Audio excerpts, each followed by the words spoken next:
Yoo-hoo! Hey, you guys! Wow! What's up, Mike? The sky. Thank you so much. Planes. It's actually ceilings. Well, the sky's above that. Yeah. Sky's the actually, limit. your mom can be above that. Her bedroom is upstairs. Huzzah! Hi, guys! Welcome! As you'll notice by the title, this is our episode 10. The season 1 finale. Wow! Insert the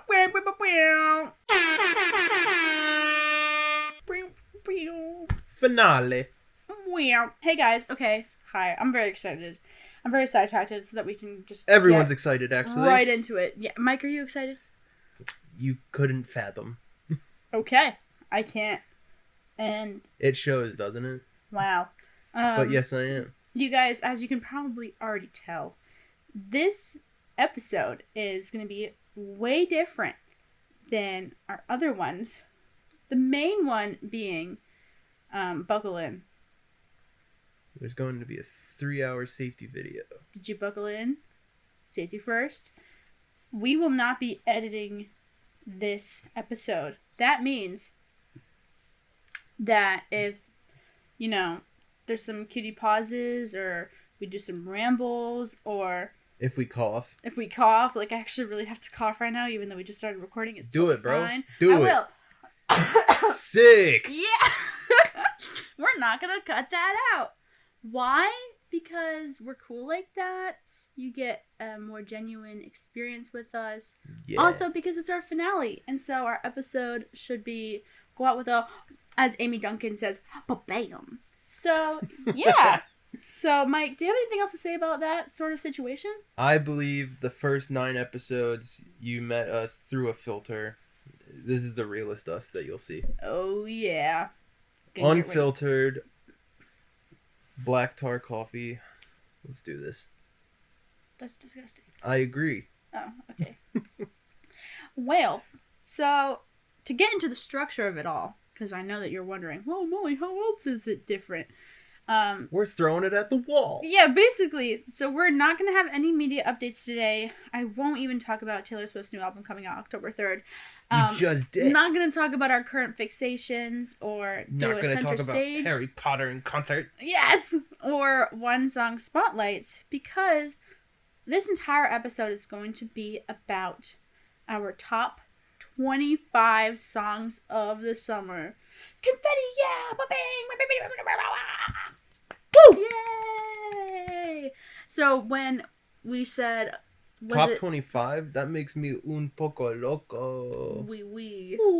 That's a different language. So when we said last time, that was like our last time ranking our top 5, technically that was correct, because we're doing top 25 this time.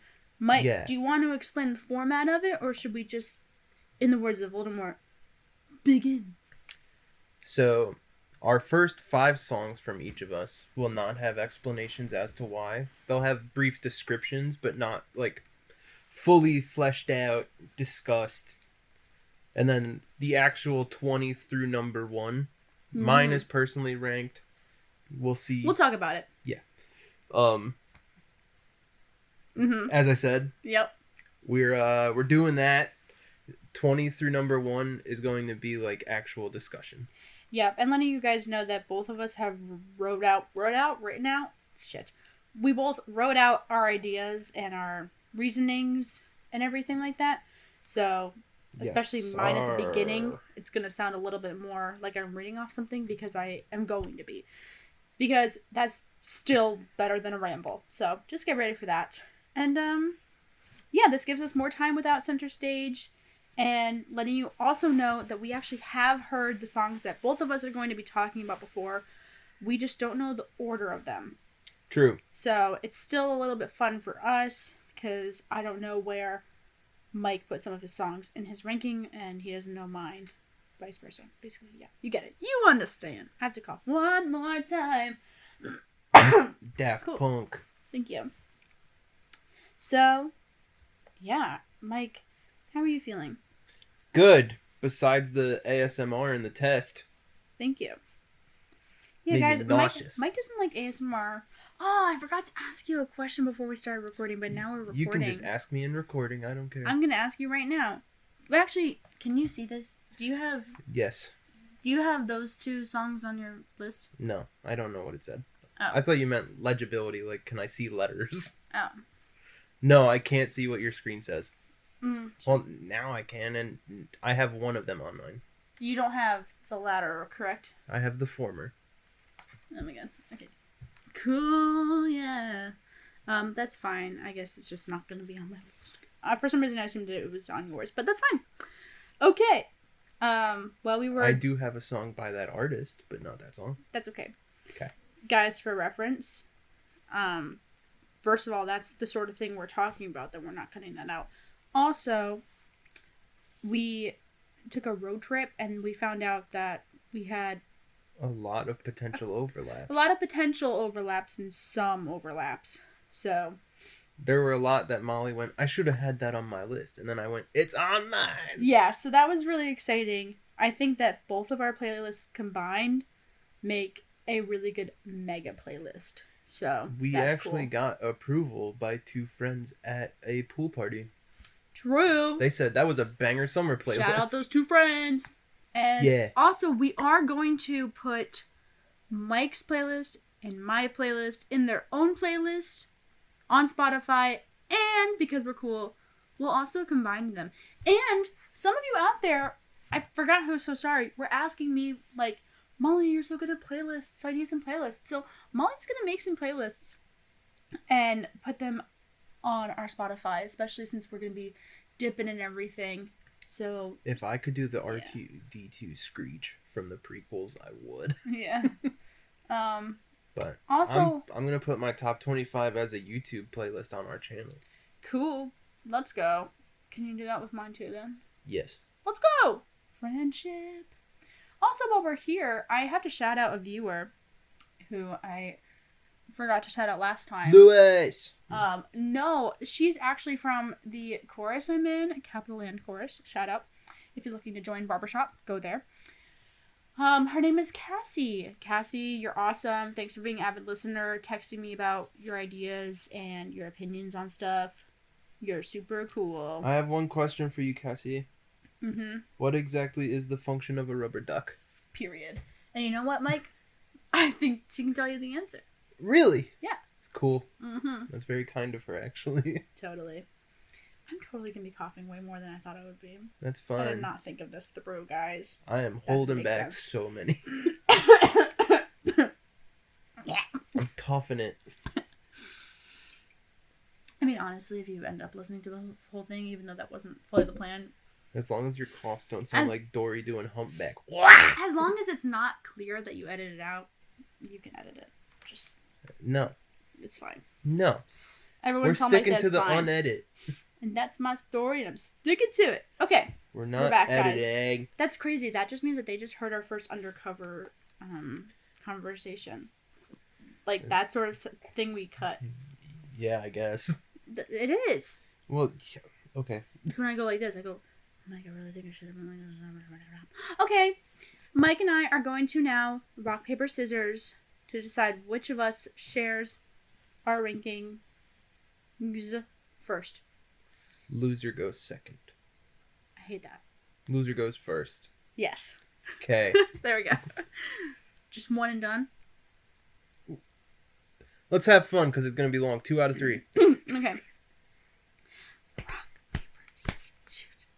Rock, paper, scissors, shoot. Huzzah! Alright, so I was victorious. Yeah. Rock, over, scissors.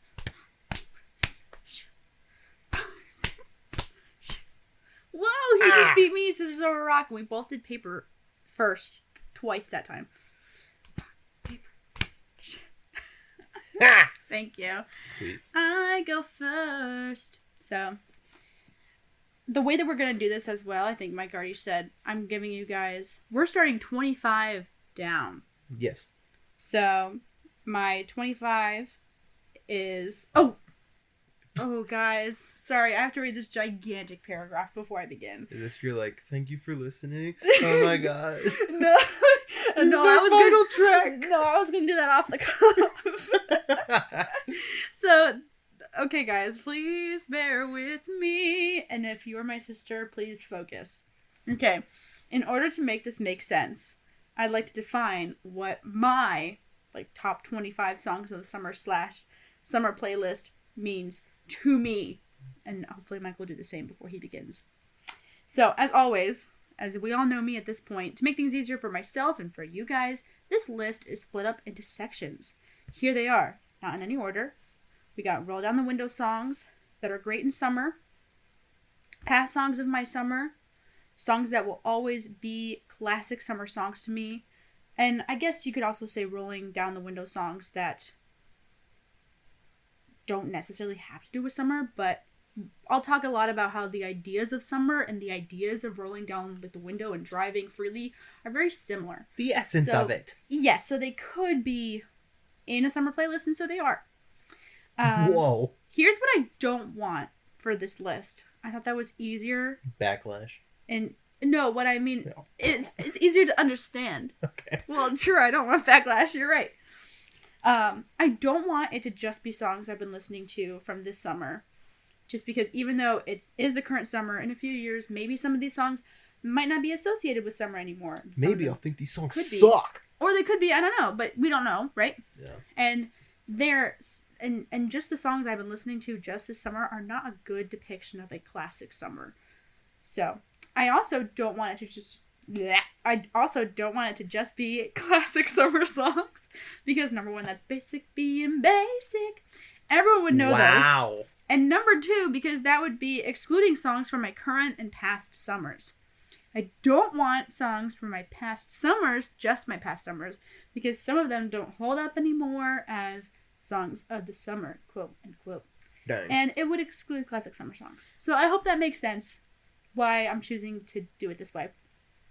The other factor is that before recording, Mike and I took a road trip and listened to each of our lists. And because of that, because I knew that even though we were playing it on shuffle, I started to think of my list as more of a playlist instead of an actual ranking of best songs.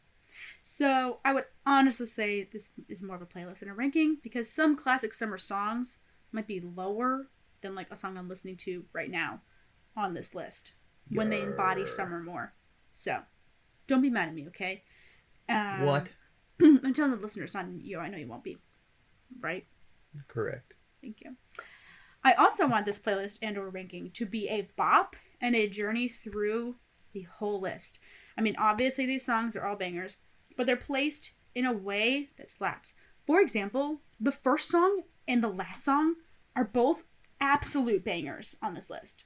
And the last song is arguably more of a bop than some of the other ones, but I need it to drive the caboose, if that makes sense. You know what I'm saying? Lastly, when I literally wrote that. I wrote lastly. According to my calculations. When Mike and I were thinking of what to do for our final episode, we wanted to somehow include songs for Rolling Down the Window. We kind of talked about that in, I think, episode 2, when I had to listen to Always, right? Yeah, and you were like, we need to define what windows down means. Yeah, this is a little bit more of I remember you that guys from 3 months ago. Yeah! Because that stuck. Yeah, so we're going to give you guys some more well, I am in mine. I'm giving you some more recommendations. I have a lot of them, subjectively. Yeah. So, of course, I have included some of my classic Rolling Down the Window songs in this list as well. The last thing is Taylor Swift is not in this list. Cruel Summer originally was. And honestly, fake fan. Honestly, Cruel Summer to me was never one of my top songs from Lover or Over the Summer. If it was, it would be last year because of the Eras Tour. But Taylor is an all-around girl, and also she's coming up with a new album, so get excited. I had to mention that. Sorry. Okay. That's it. I have one thing. Let's go. In the past, I've kind of been flat about Taylor Swift whenever mentioned. Mm-hmm. She knows. I'm here to say I do enjoy some songs. Let's go. Some more generic and played on the radio all the time. And then other ones that I didn't hear on the radio, but I heard in a movie first and then later on. Songs on the radio are okay. Doom, doom, doom, doom, doom, True. doom, doom. My taste in music is your mom. That's very nice of you, I guess. Thank you. Guys, Mike's mom said that I'm not bringing back socks and sandals. Because it never left. I can't believe she was so straight up too. She was like, "No." I'm It's like, because she doesn't believe in socks. "Wow, we learn something new every day." Yeah. I won't. Yeah. Anyway, She about just doesn't. about Taylor Swift, guys. All Too Well is a good song. It is. I don't think she's like amazing. Like, no God one forbid is. a I mean, Eras Tour ad comes up though. okay, let me live. Let me live. But some of her songs that aren't as popular are, in my mind, some of the best songs. Are why she's famous. Yeah. That's just me. Anyway, you're welcome. We haven't really talked about her a lot this whole podcast. So for those of you who have been waiting, there you go. And obviously, check back on our Instagram for my thoughts on the album, if and when it comes out. October. If. Well, she gave a date. Well, what if she comes out with some songs earlier? I don't know. She's like, I changed my mind. You guys don't get it anymore. Bye. That's not gonna happen, but She's okay. like, I know you guys love me, but fuck you. Okay, so we're gonna go 25 down. So my number 25, the caboose of the list, is Summer Renaissance by Beyonce. Nice. It's a pretty recent one for me, and it also has summer in the title. It's the last song on Renaissance, so that's also why it's the last song on here. If you're listening to this one to this one, like this is an absolute banger to end off of. It also has a good starting point though. It does, and so that's why you can also listen 25 to 1 with this one beginning your journey. Followed by Open a Window by Rex Orange County is number 24. Nice. I just need I need a song by Rex in here. So this one's such a good one. I have a couple of friends who actually like the song a lot. They're probably not listening, but if you are, text me. This is an amazing song. Thank you so much for bonding with me over that. Number 23 is Back on 74 by Jungle. Mike did not know this song, and I still haven't shown him the music video because that's what made the song pretty famous, actually, last summer. There's another band you haven't shown me, or you've tried and I haven't listened to yet, but I won't say it. I forgot what that was, so just remind me when we get to it. Yep, it might not be on your list. So that song is kind of phasing out of a summer song, but it's honestly, I really want to mention it for you guys. Some of these songs definitely would be one song spotlights if we had more episodes in the season. So that's another thing too. Yeah. So, number 22. Oh, guys. It's gonna be Burning Love by Elvis Presley, but it's the version that is with the Royal Philharmonic Orchestra. It's so good. We heard this on, I forget what road. It was in Jersey, between Wawa, the Empire of Ramsey, New Jersey, and the Lincoln Tunnel, which we were quite acquainted with by the end of the day. Yeah. But this stuck because I was like, what the hell? And then I heard You never Elvis. heard this? You never heard that before then? If I had, it's been a while. Whoa! Guys, you know, Mike, you as well, really open your eyes up to albums, because they have a whole album of all of his songs, just to the Sweet.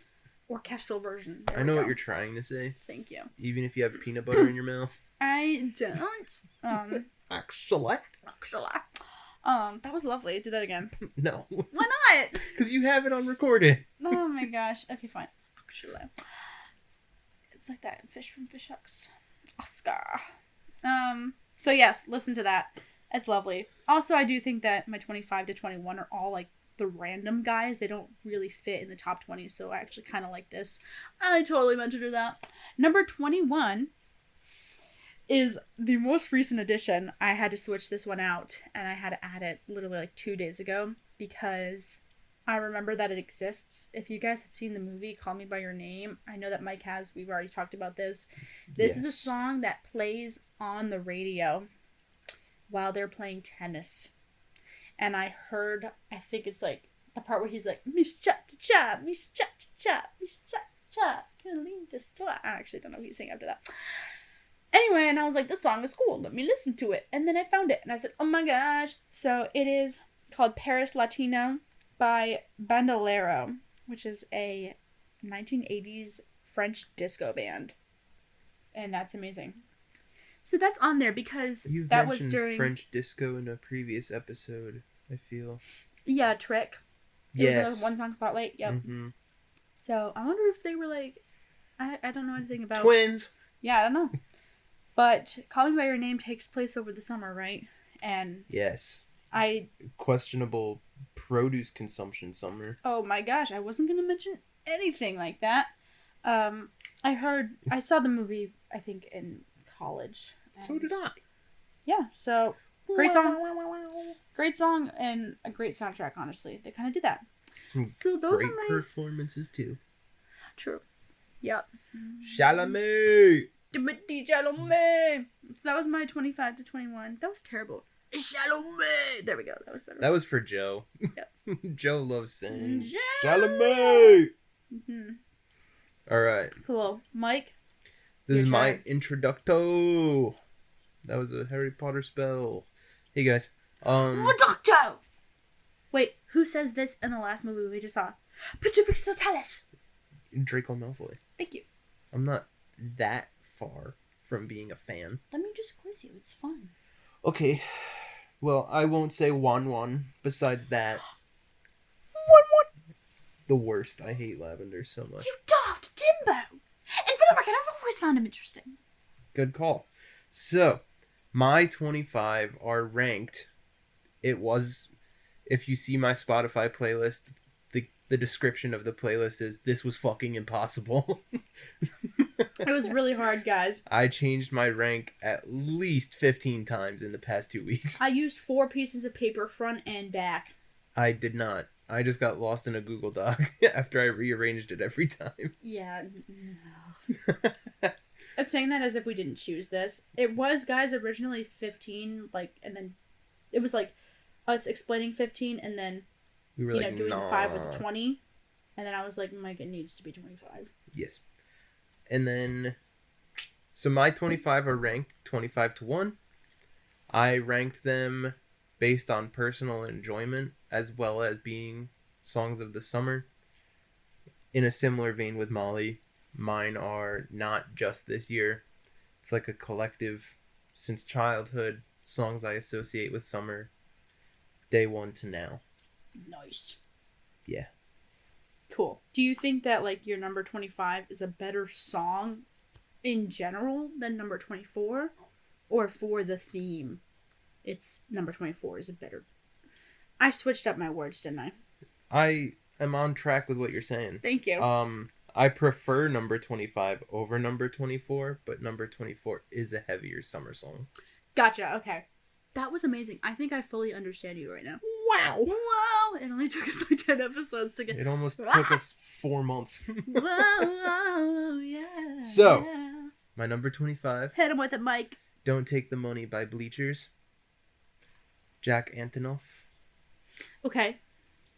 Is that the one can me feel it? Mm-hmm. Okay, cool. Guys, I just like how catchy, and even if it is a song about begging not to give up too soon, mm-hmm. It's bubbly, upbeat, has a catchy bass line, and I say that qualifies for summer for the bottom of the list. It's good. Yeah. I'd say it's a roll down the middle song too, right? Yes. Yeah. Definitely. So my number 24, this is for the real ones from episode 8. Recess by Eli Paperboy Reed. It is in the way back. It is the dance song when they're having the night party at the shack. Yes. What was that? Did you hear that? It sounded like a dying... Yeah. I'm sorry. It happens. So the song is, it's carrying the energy of youth and summertime into your adulthood. And if you're listening to this and still haven't watched The Way Back, you're a fake. And you should do it. Mm-hmm. Just saying, out of the bottom of our hearts, watch it. Quit being a... No, I'm not calling you a bad word, guys. It's okay. I was going to say quit being a phony. We're not judging. Just go watch it. We listen and we don't judge. Yeah.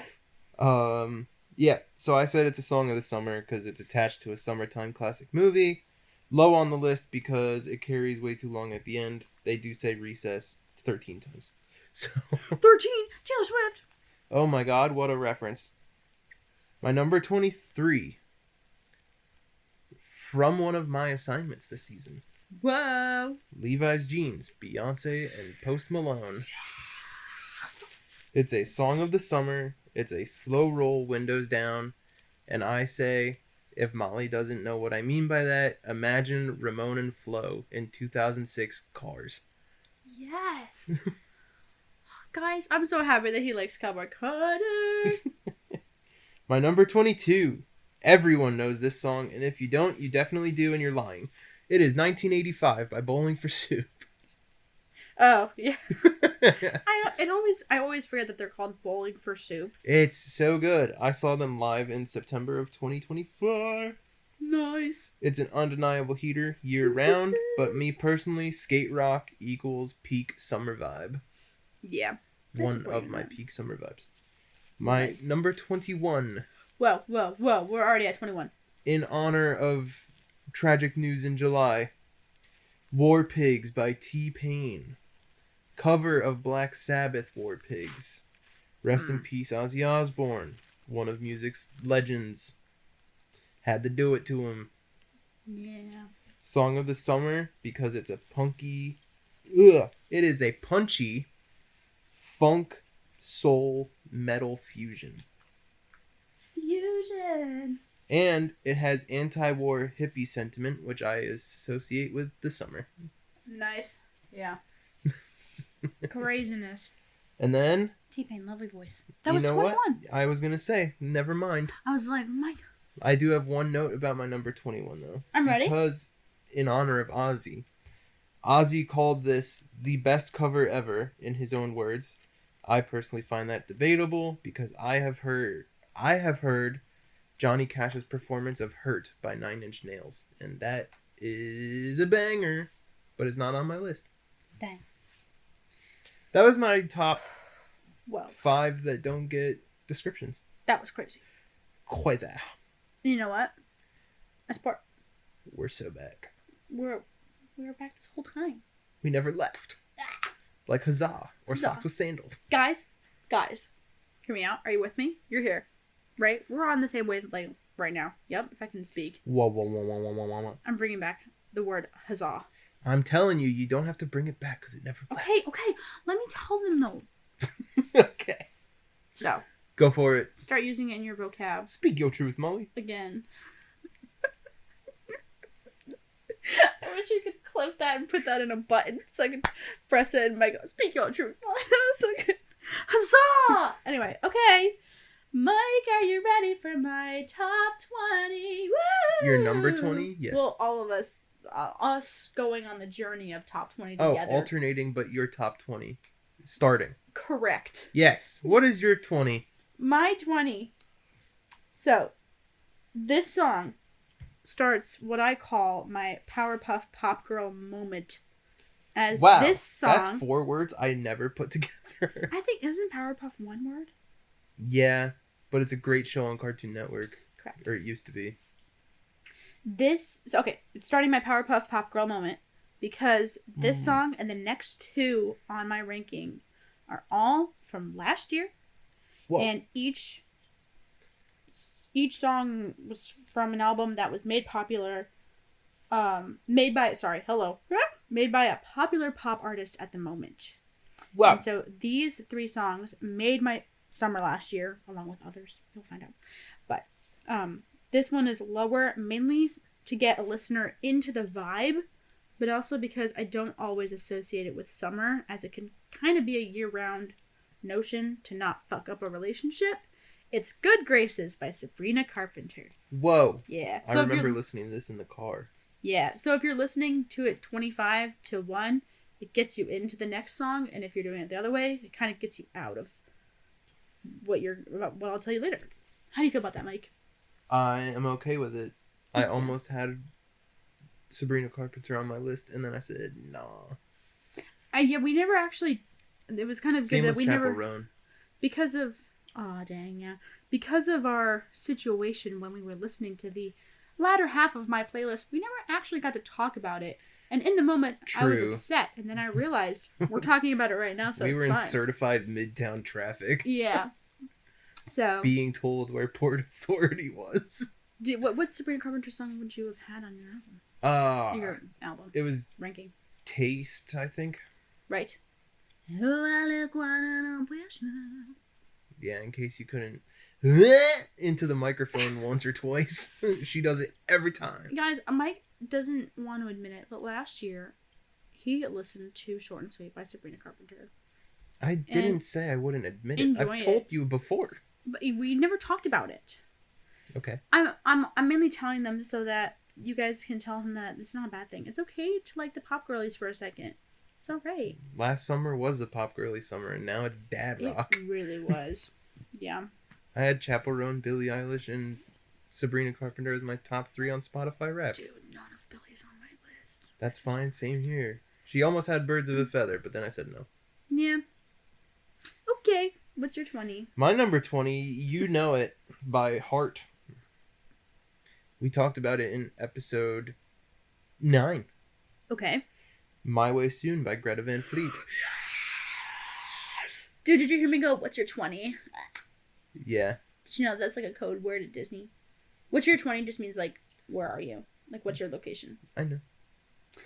Okay. It's like military shit. I can't delete that, so I'm just gonna start over. Mike, oh my god, did you hear me say what's your 20? That was so cool. Yeah. Thank you. That's such a great choice. I put as my notes for it Led Zeppelin vocals, Van Halen rock energy, Ballad of Independence. So good. And then the pull quote, I forgot to mention this. I have pull quotes for my top 20. Nice.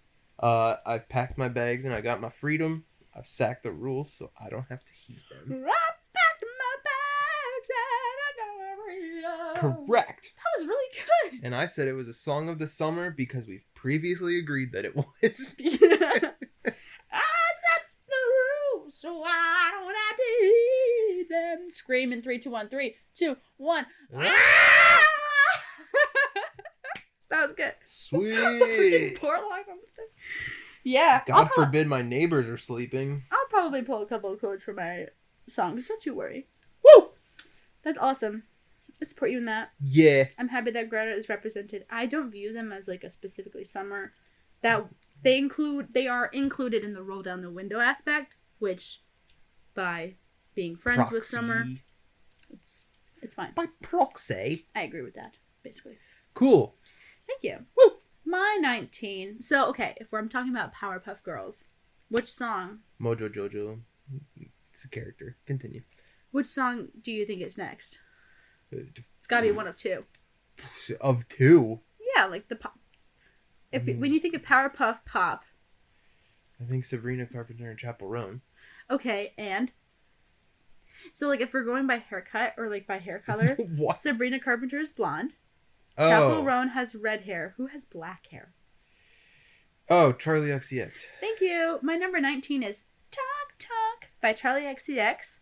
I cannot have any type of summer playlist or ranking without mentioning or including Brat Summer at least once. 360 is my pick, but we discussed that. And I wanted to put 365 also in this playlist, but as you'll soon notice, I tried to only have one song per artist so that more artists are included for you guys to listen to and branch out, and also so I could plug more artists, of course.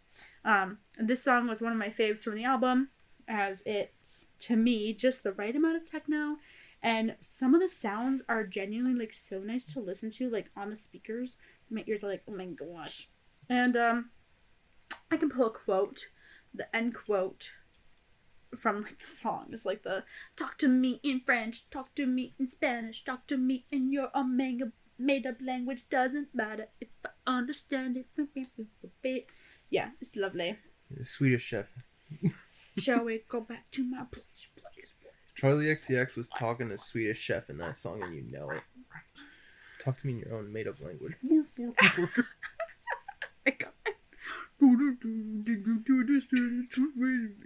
And she was like, what the fuck? Yeah. The entire time. Period. But sick pick. Thanks. I think it gets you into it. One of one of many songs. Jeez. What? If when you Brad Summer, like, I liked every single song on that album, and so this is just one that I could choose. So, yeah. Woo! Are you What's ready your for my number number 19? You also showed me this one. Yeah. But it wasn't an assignment. We just talked about it. Why are they so low on the list, Mike? Because there's other ones, but we'll discuss that, and that's okay. Uh-huh. This one is the former pre-mentioned Good Days by SZA. If I had known that it was going to be so low on your list, I would have decided to keep it. Okay. I would have put mine at, like... Well, actually, when I get to where I would have put it, I'll tell you where I would have put it. Okay. Put it at? Mm-hmm. So, I also have my general interpretation of the song for each one. I'm ready. I put "Don't waste your present clinging to the past. Only you can change it" as the theme of Good Days. Nice. My favorite pull quote: "I don't regret, just pretend shit never happened. Half of us laying waste to our youth, it's in the present. Half of us chasing fountains of youth, and it's in the present now." It's in the present now. The part that sticks in my head the most is, "I don't miss no ex, I don't miss no text. I just choose don't not have to to respond." I don't regret. Yeah. Attention. So, Oh! and then I put it as Song of the Summer because it has an R&B feel, smooth, slow ride, windows down, calming drive. Not a low and slow like previous songs, but this one's like, if you're on the highway and it's like oddly lonely. Yes. You're right. Yeah. That's my number 19. I love that song. That song basically introduced me to SZA, so she's more in my Saturn heart, which was is why my it would be intro. higher. That's a great song too. Is that on? Isn't that? That's not on your list. Nope. Wow. I see Good Days as the summer version of Saturn being. I see Saturn as the summer version of Saturn. Then why is it not on your list? Because I have other picks. Sorry. What's your number 18? Well, you know who it's by. I do? Yes, my number 18. The last song on the, quote, 2024 Pop Girl Train, end quote. I am pleased to have found Chappell Roan. Before she played at Lollapalooza Chicago in March of last year, I think, and got famous, I heard Femininomenon, if you must know, guys, on TikTok. I heard the beginning. No, it wasn't Femininomenon. It was, Phenomenal. That song, I think, was my intro to her. Because, the intro is so iconic. It's like, you know what it's like. Go out on our first date. And there I was, in my heels with my hair with my hair straight. Thank you. So I discovered that song, and then I found out this song, because she was known for, like, kicking and running around while singing in the song, which is very impressive. For the stamina needed... Oh my god. What is it? For the stamina needed for this song, I think it's a great Roll Down the Window song. It was one of my favorite spring and summer songs last year. And I think it will always be one of my songs of the summer. More Than Talk Talk and Good Gracious. Gracious? Mm-hmm. Good gracious indeed. Which is why it's higher than them. And I also think it's a good transition song into the next one I have, being one that is also a Roll Down the Window summer song. It is Red Wine Supernova. Dang. Yeah. That and Super Ultra were my two intros to her. I just wanna get to know you. But I think Good Luck Babe is the one that's stuck in my head the longest. True. Yeah. Red Wine Supernova was a couple months for me. But that was also because it was my intro to her. That was the first song I heard from her. That was like the genuine intro. Yeah. And I remember like watching the music video. I was like, what the fuck? And then I got to understand what kind of music she was doing. I was like, oh, okay. And it starts out a little less pop, whereas Good Luck Babe is like right away. Yes. So, yeah, there she is. Woo! That was your number 18. How do you feel about that? I approve. Thank you. Anything else? My 18 go crazy. What is it? What? What is it? What are you going to think it is? It better not be what I think it is. What do you think it is? I'm really hoping that Disco Frog is higher up on your list. Well, I'm sorry. No!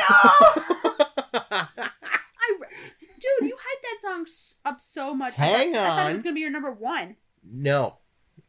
Sorry. Number one. Close, but no. 18 is not close to 1. 18 is not close to 1. Closer than 25.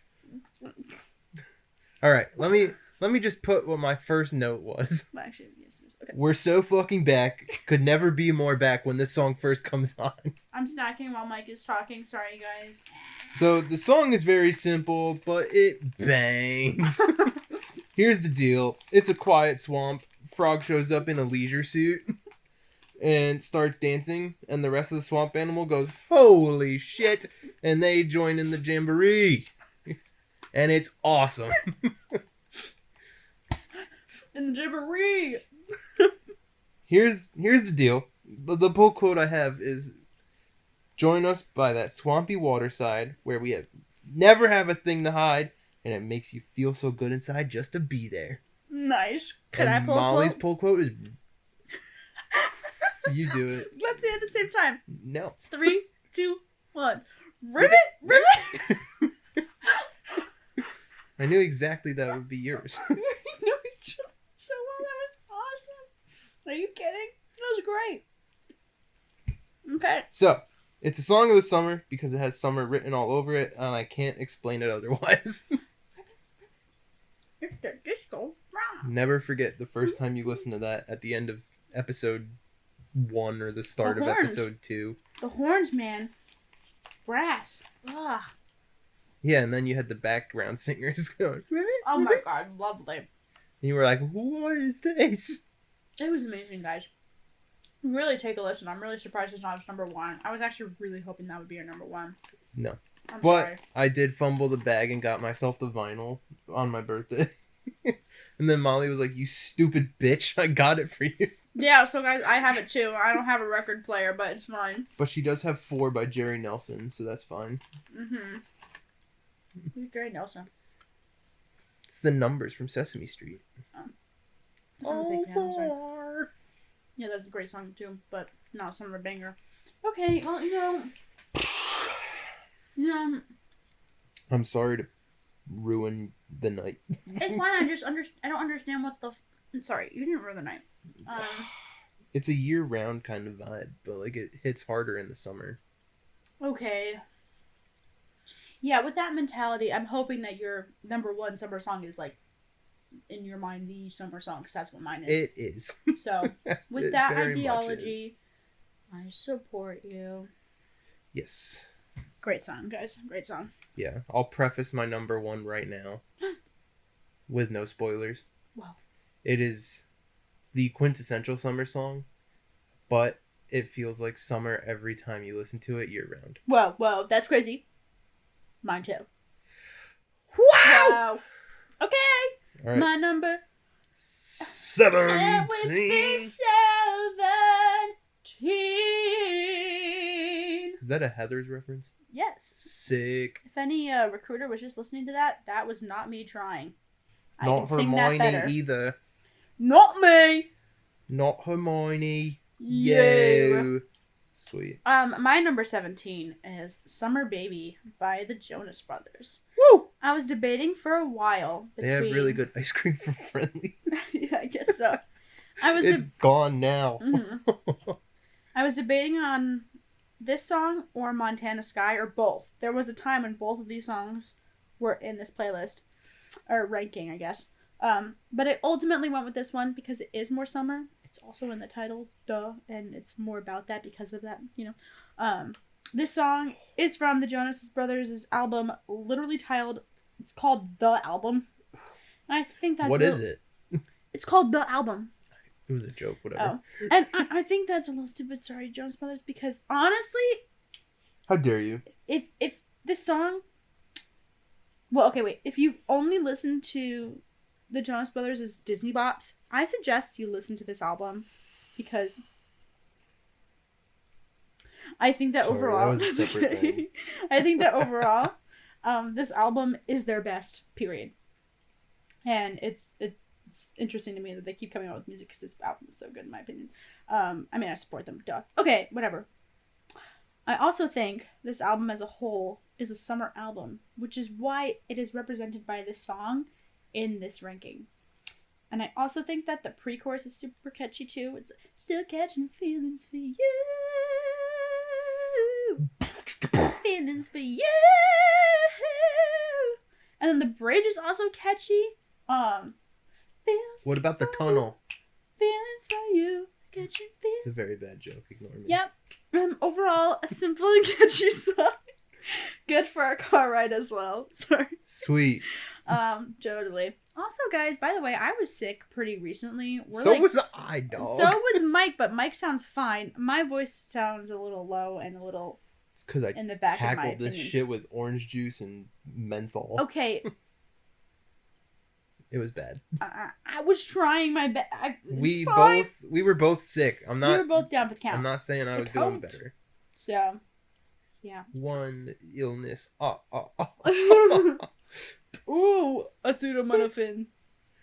Joke's on you. I never took Tylenol for this thing. It was horrible. Dang. Why not? Because I didn't have a headache. Okay. So yeah. My question to you. I definitely think it is. Sorry, Roll Down the Window and a summer song, but it is going to be turning into a quintessential summer song for me, or a classic summer song. Whoa. Yes, Mike. What's up? Of these two Jonas Brothers Disney bops, which is better? Kids of the Future from Meet the Robinsons. Year 3000. Year 3000. How dare you? Easy. Sorry. Kids of the Future isn't even their song. It's a cover of Kids in America. I like Kids in America though. But Meet the Robinsons fucking slaps. Yeah, but it was in Meet the Robinsons, really? It was the credits song. I like another... After Little Wonders from Rob Thomas, which, banger. I like Another Believer from that. Rufus Wainwright himself. How do you know all the names of these people? He did Hallelujah and Shrek. You're making me sound bad. Oh, okay. Oh, fun. Yeah, I think Another Believer is a great song. So when I think of Meet the Robinsons, I think of that song. Which you guys need to listen to Another Believer. Go. Guess what? That song and Little Wonders are like my two favorite from the movie, though. We should watch that movie. You've been on my mind. Bowler hat guy go crazy. Goob. I personally think the frog jazz singers are the best part. You're so right. No, you keep begging them cookies, Lucille. Also I want to be true. Lucille. That's a purchase quote, actually. In life and for Halloween. One of my, I wouldn't say student teachers, he was like a senior that was like a teacher assistant with our professor. It was like a running thing with all the classes. We were doing our class, and for some reason, he just saw that clip on YouTube recently, and after one of us made like a positive comment for like suggesting criticism, kind of like constructive, he was like, "Bake them cookies, Lucille!" And our entire classroom was like, "What?" And I was like, "Yo!" Let's go. I just got reminded of this, okay? Not because of what you were just saying, but part of the unedited, guys, is we actually say and I say like. Surprisingly, not a lot this time. But not a lot this time. But if I know. do start, because when it gets longer in the recording session... Sleepy. Yeah. So, sorry about that in advance. Okay, wait. Do you have anything else you want to say about your number 17, Mike? I didn't say my number 17 yet, actually. Really fast. Wait. You didn't? No, because you went first. No, you're so right. I knew that. Mike, you want to tell us what your number 17 was? My number 17 is oddly political. Wow. It is Paper Planes by MIA. How's... I looked it up today to prep for this. As much as I know the lyrics, there it is. The song is titled after a slang term for fraudulent immigration visas. It's what? Paper planes is a slang term for fraudulent visas for immigration. Interesting. And she uses the sound effects of cash registers and gunshots to highlight the perceived stereotypes of immigrants by the U.S. public. Wow. Yeah. So, my poll quote is the first line, which is, I fly like paper, get high like planes, catch me at the border, got visas in my name, come around here, I make them all day. I get one done in a second if you wait.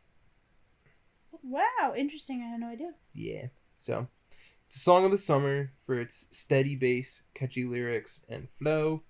And I personally consider it a windows down. I have a lot of them. I have a larger range as to what that means to me, though. Mm-hmm. So, That's okay. but it is a very good song. It was in 2013's This Is the End, which was a very good apocalypse comedy. And they use this song over the fake trailer for Pineapple Express 2 that they make in the house. And it's very funny. But my description is very brief. That was that. That's okay. We don't talk politics. And I have no idea what you're talking about. So The movie, yeah, that's fine. yeah. So Joe and Dylan do. Yeah. yeah. Woo! Chill. My number 16. Okay, my number 16 is Dreams Tonight. Where did you think that would have been? Not top 10. Okay, cool. Yeah, that's 16. There you go. It's by Always, as we know. Woo! I was introduced to this song via Mike and this podcast. Whoa. In episode 2's assignment. Yep, and when thinking about rolling down the window songs, Always is always a top artist for constant and consistent roll down the window songs. Like you could argue that all of their songs are. I don't, because that's not the point. And I thought the band should be represented through this song on this playlist. And I think that Summer Vibes, as I said, are closely related and overlap to Dreamy Vibes and most road trips and roll the window down song moments that are in summer. That did not make sense. To you. Yep. And roll the window down moments that are in summer overlap. Yeah, you get it. And so that works too. You catch what I'm throwing down. So I don't know if this one will be a summer for a while, like a summer song like next year. I don't know. Technically Summer Baby would be more consistent, but I'll probably listen to Dreams Tonight more this year than Summer Baby because of how new the song is to me, and I like it. So that's why I think it's one song ahead. I respect that. Thank you, even though that was difficult for me to say. Like Disco Frog at 18. No, I meant because I can't speak. Yours is because it's wrong? Yeah. Okay. It's a year-round thing, I'm telling you. I get it. And for that, I get it. Yeah. So, cool. What's your 16? Yeah. My number 16 is a song of the summer from last year that carried through to this year. Whoa. It is Childish Gambino's Survive. It is from his album Bando Stone in the New World, which is his latest and final album before he returns to acting and writing as his career. Because he did music and then he was like, I like writing and acting more. And he's a dad now, and he's like, I have more time at home when I'm not touring, being a musician, having a kid. Yeah. He's a dad for real. So the song is like a brief reflection on his career / midlife crisis, because it also points fingers at the general perception of summer across generations, with lyrics like, it's a new verse with my old flow, there's a new world and an old one, he was 17 back in 01, now he 40-teen, having no fun. Followed by, how come every summer everyone always says that it's never gonna end? True. And I prefer this song to be a song of the summer, similar to Good Days by SZA for its R&B / alt indie feel. It's a very good chill song, and it has a dash of introspection. You think about yourself with it. It also sounds really good when you're high. Nice. With headphones. Yeah, for some reason, I only like a couple songs from that album. That one wasn't very memorable for me. But I support you in that, and your description, you make it sound really great. It's so good. So. Better than Nice. Disco Frog, apparently. What? Better than Disco Frog, apparently. Wow. Number 15. Number 15. Have you heard that song? Yes. Good. We had different perceptions on the number 15. Mm-hmm. I had Burger King foot lettuce on mine. Number 15. Yeah. Okay, here we are. What do we have?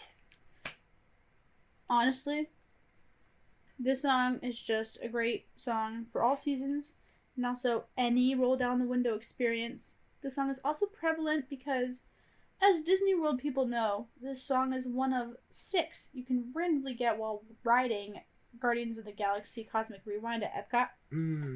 The love of my life, Florida, Cassidy, my queen. Hey, girl. She loves this song. And, I mean, it's a very famous song. Like, if you're listening, you probably know this song. But story time.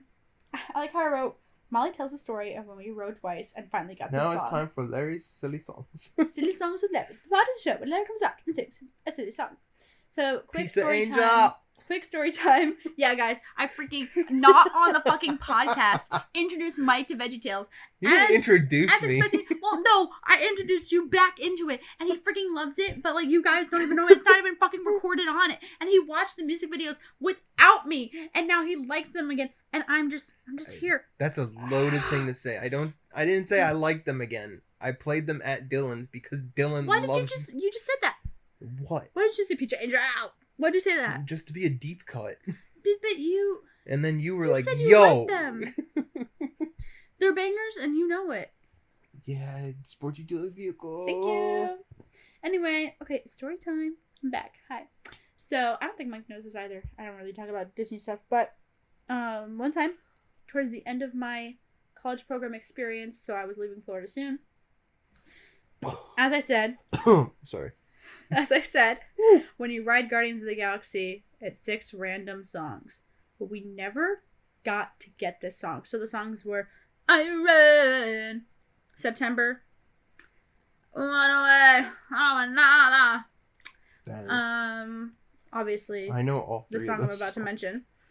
And then, oh my god.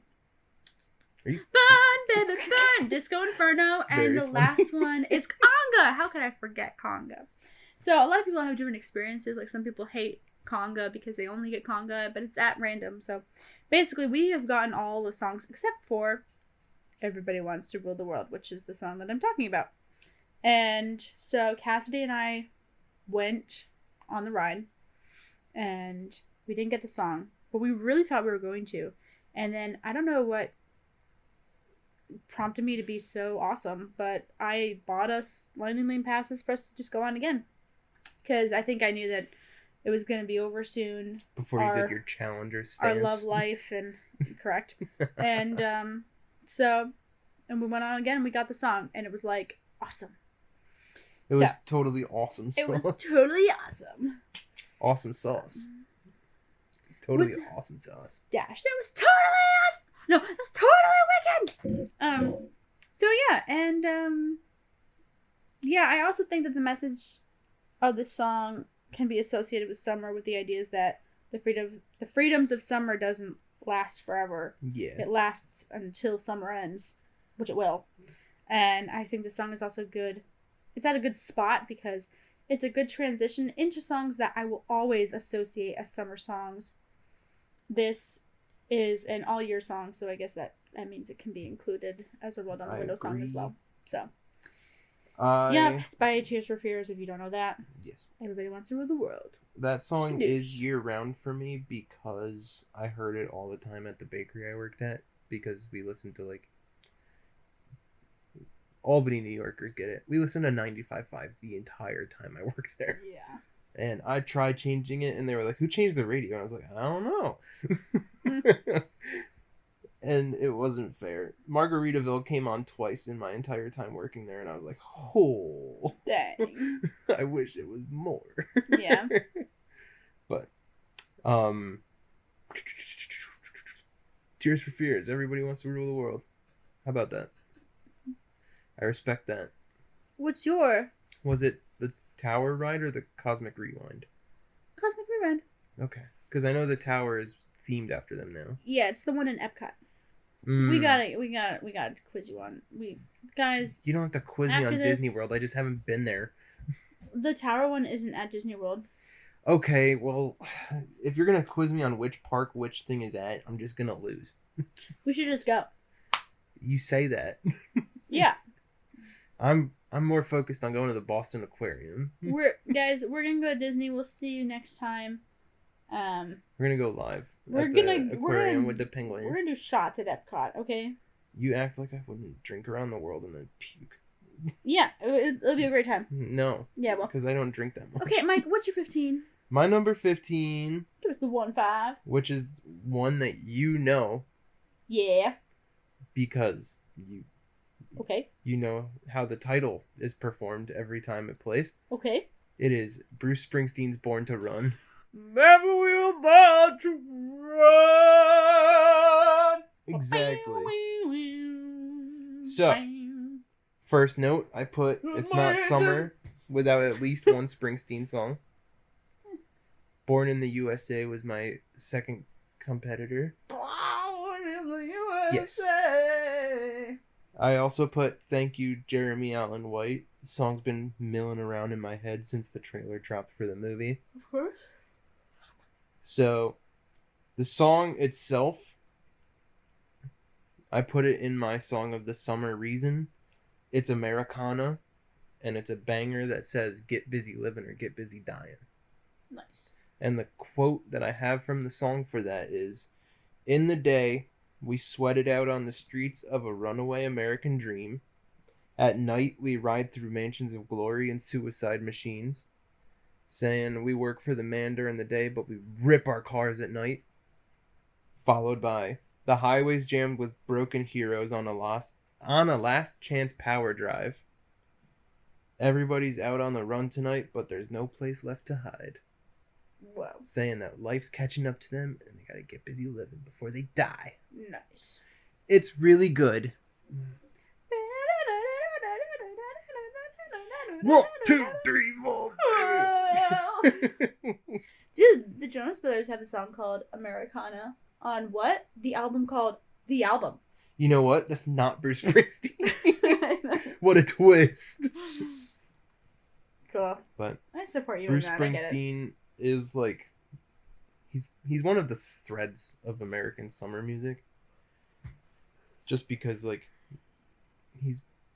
he's like an apolitical Americana musician where he doesn't lean one side or the other in his music. He's more like, I'm an American and I live in America. That can be good and bad, but I mean, some people use their music for activism, which I respect. yeah. But I like his music because he just sings from the heart about his life instead of... Yeah, like really Trying anyone to, like- on either side can bond with it. Yeah. So, let's go. America! Americana. What is your 1, 2, 3, 14? 14. I don't know if this is shocking to people, but yeah. Okay, you're welcome. It's "Cheerleader" by Omi. Oh! I associate the song with the 2014 Billboard hit "Summer." I feel like that Yes. 2014 summer was such a thing. Was it 2011 was One Direction? No, With What Makes You Beautiful? I have no idea. I feel like I remember hearing that vividly in 6th grade. You're insecure. I I always associate "Cheerleader" with like going to New Jersey with my family. We would go once a summer. And to me, it's in the same vibe as "Happy" by Pharrell Williams, and I like it by Enrique Iglesias. and Pitbull and Last Friday Night by Katy Perry. All three of those songs, specifically the latter two, were definitely considered for this list. So, and they're both from that same era. So I think that this song, to me, is that era in this list. Represents, basically. There is no fucking way I don't have Give Me Everything by Pitbull on my list. He might not make tomorrow. Dang. The song rules. But the Pitch Perfect version. Okay. Guys, Mike just rolled his eyes at me. I didn't roll my eyes, I dropped them. No, I just looked it down. I saw them go to the side and then down. It's because I thought the curtain Pitch was moving. Perfect. So you admit that you rolled them and didn't drop them? I looked that way. Yeah. Not roll. Yeah. It was directional. Get with it. Pitch Perfect is great. Okay. Anyway, whatever. What's your 14?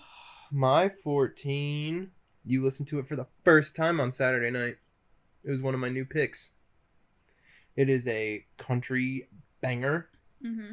It is in the vein of Bruce Springsteen, that it's Americana. This one, however, oozes summer nostalgia and youth. This is Alan Jackson's Chattahoochee. Song is about the singer's gratitude for the body of water in his adolescence and adulthood.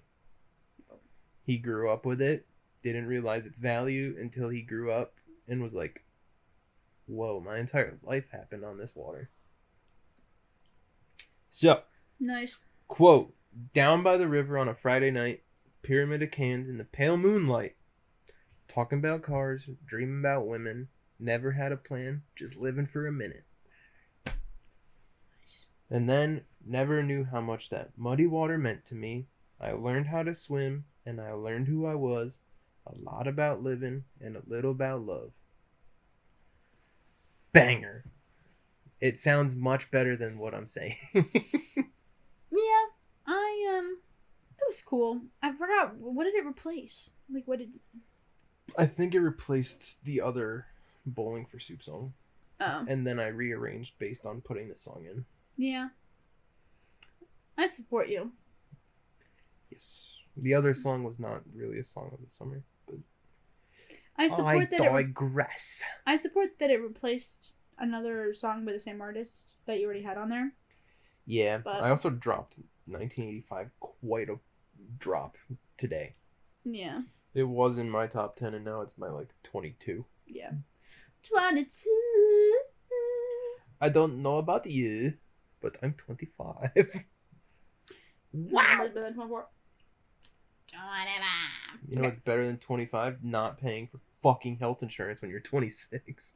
You know what's better than 26? Half of 26, which is Taylor Swift's lucky number, 13. You know, 13 is infamously an unlucky number, right? It's very lucky for her. You ever go to a 13th floor on a hotel? Because no, you haven't. And that's okay. Because there's dead people in a Why are skelly. you trying to... It's summertime. People die in the summer. Thank you. My number 13 is Summertime Sadness. No, I'm kidding. I got my real dress on. As long as it's not Pepsi Cola. What's that? The other Lana Del Rey song that I know. I don't know. Dang. Let me pull it up while you talk. No, Number it's 13. fine. No, I'm going to do it now. No. I'm not playing it. I'm pulling up the lyrics. Oh, okay. My number 13 is the first of the classic summer songs that will always be summer songs to me. So. Oh, I forgot. Yeah, it's a word we don't like either. I mean, she's using it for power, so I get it. Oh my gosh. Anyway, okay. So if I made this list next year, this song and the next couple of songs, the next 1, 2, 3, 4 songs would be on this list again. Because it's always going to be. It is Surf Crazy from the amazing Disney Channel original movie, Teen Beach movie. First things first, watch the movie. Once you do, or if you already have, you'll know that it's obviously a summer movie. I mean, it's the name of the freaking movie. This movie also came out over the summer in July when I went to fashion camp in 2013. Woo! Yeah, I was cool. I was serving. Yeah. And then I died. I learned how to make bombs. Guys, one of the best quotes Mike has ever said in his life. Would you like to? No, you can recite it. I'm not gonna say. You can. She called me a "see you next Tuesday" to my face. We all serve "see you Blink next Tuesday" and and die. It's the truth. It's just how life goes. Yep. And at fashion camp, so like 2013, I was 12. We played this, like I was in middle school. We played the soundtrack on speakers at camp while we were making our creations. And that's how I made friends. And I think that the song out of all of the movie, I think that this song out of all the songs in the movie, there we go, it embodies Summer the most. Obviously, it's about surfing, and it's the intro to the surfers about their love for summer. And I love the ride the perfect wave, say hi to the sky, and their arm is like moving up to the sky. She did the choreography in the car, and the lane departure signal went off. Yup. Surf sunset. It wasn't the only time, but no, that's because I genuinely go to the side. I don't like being next to another car, and my car can't fucking figure that out. Okay? I'm purposefully doing that, and then my car yells at me every single time. I was laughing every time. Sit down. And yeah, so it's giving Beach Boys vibes when Mike, I thought, already had Good Vibrations on his. Nope. So that's Still fine. don't. I know. It's still fine. It's fine. Good Vibrations, I think, is an all year round situation, so that's fine. But and I think this song is, like I said, a good transition into the next section, being songs that I think are classic summer songs. This being the newest addition to the other ones that came out before 2000. So that was it, Mike. Wow. Whoa, indeed. You're gonna surf crazy for real. Surf, surf, woo! Surf, surf, surf, surf, surf, surf, surf, crazy. You're going serve crazy. And don't watch the second one. If you like the first one and you see that there's a second one, yeah, don't watch it. It's like Cinderella. No. You said Cinderella 2 sucks. Cinderella 2 sucks, but you should watch the third one. You should. But What about Little Mermaid 2? Teen Beach. Oh, slaps. Okay. I was. You're my beautiful melody. She names her kid Melody. Are you kidding? My memory so is misinformed. That's okay. We'll just watch it. You're saying a lot. I know. That- It's fine. Meet the Robinsons. We'll summary later. Okay. What's your number 13, Mike? My number 13. You also heard for the first time on Saturday. We're 13 minutes in. Wow. That's fine. On your 13. That's what I'm trying to say. Holy shit! Okay, what is it? It is Words to Me by Sugar Ray. The song is about a couple struggling with communication, but the style outweighs the lyrics, and that's okay. It is in the ska/skate punk transition of the late 90s, early 2000s. It came out in 2001. It was featured in 2002 hit motion picture Scooby-Doo. Nice. On Spooky Island, where Sugar Ray is performing, and Daphne walks up to Mark McGrath as he's singing, and his eyes turn green because he was possessed by the monsters on Spooky Island, and she doesn't like it, so she walks away. Queen. And I had to mention this because it is a running bit with my friend Liam from college. Liam, what up? Liam. Way back, fan club. We watched it at school together, and every time we've watched it since then, because it was a running joke with his friends before we met, I am now part of that group. Every time that scene happens, he says, his eyes are about to turn green. She doesn't like it. She's going to walk away. And then she does. Nice. So, it's a song of the summer because it's a Spooky Island plus spring break. Not summer, but it's on spring break on Spooky Island. The song feels like summer more than spring. But the lyrics I have. If not today, she said, then tell me when. I think I tried to say I'm sorry. Then she said these words of reverence. Please don't leave me hanging on and on. Oh. That's all I got. But that is a hint to watch Scooby-Doo if you haven't already, because it's really good and James Gunn wrote it. Nice. He didn't direct, but he wrote it. Cool. Yes, sir. Wow. Yeah, I don't remember it at all. And I also Get up, haven't get seen up, get up, Scooby-Doo. and I'm gonna pick you up and take you where I wanna. Dang. It's alright. Whatever. It's alright. I'm just gonna jump out the window. Nope. Don't do that. Please. And please. My window's only like 6 feet off the ground. How tall are you? Like 5'9". Same. Whoa. Really? That's Am I brave. not taller than you? No. We're the same height. Why are we doing this? Guys, we're standing up on our recording. Holy shit, fellers. We're stepping away from the microphone, but we're recording. Thank you. Yeah, we're the same height. Yeah. See? 5'9". Yeah. Period. Guys. You heard it here. How loud was that? Nice. That was very loud into the microphone. Please. All right. Let's lock in. My number 12. Whoa. As if I'm not the one that made We're us on walk our out. final dozen. Whoa. How about that? My 12. Breaking eggs. Yeah. Oh, I did want to say that for those of you who like Steely Dan. Who doesn't? Letting you know that I'm here with you. We haven't talked about them at all.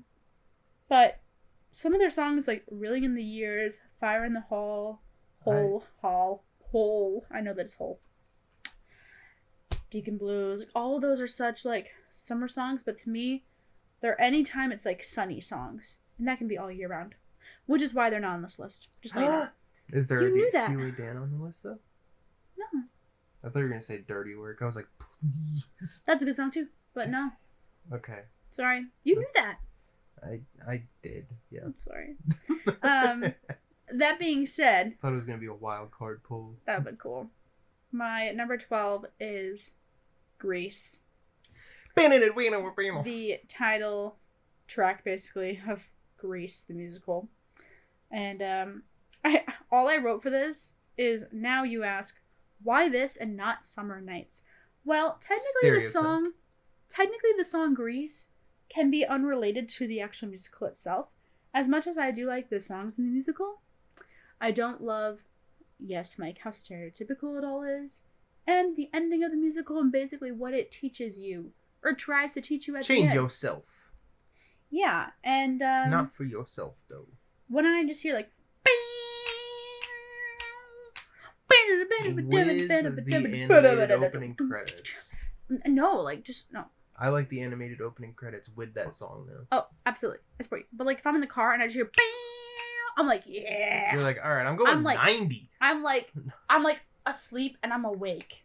If You're you're like, watching The Summer I Turned Pretty, it's like how Connie Baby describes being in love. You know what I'm saying? How he's just like, he's been asleep for a long time. They go, that's me. I personally think it's like the Muppet movie when Fozzie and Kermit are unconscious in the Studebaker, and then Electric Mayhem starts playing Can You Picture That in the church, and Kermit and Fozzie jump up like, oh, what was it? Yeah, they just woke up during Yeah. And I associate it with the drive-ins, and even though I haven't been to a drive-in over the summer, which we were supposed to, and then we never did. Normally I associate drive-ins with summer, and when I go to the drive-ins, like when I used to with my sister a lot, we would just play songs from like the 50s because that was like the vibe. And this would be on there, of course. I was wrong in my timeline. I thought we did Monsters, Inc. last year. That was 2 years ago now. Yeah. Last year was Little Shop of Horrors. Little shop. And you were like, yo, those three ladies go hard in the paint. Period. They're tough as hell. Who? The three backup singers. Oh, yeah, they slay. With their costume design, too. You're like, oh my god, their dresses. Yeah, period. I don't remember them, but I do in my heart. That wasn't supposed to be, like, shaming or mocking. It was genuine. Oh, You're like, oh my god. Anyway, so yeah. Yeah. Grease. Great song. I'm turning And towards then- the microphone. I forgot who sings it, but isn't it literally Frankie Valli Yeah. in the Four Seasons. He's amazing and it's lovely. So yeah. What's your number? 12. My number 12 is a song that you said was really, really good in the car on Saturday.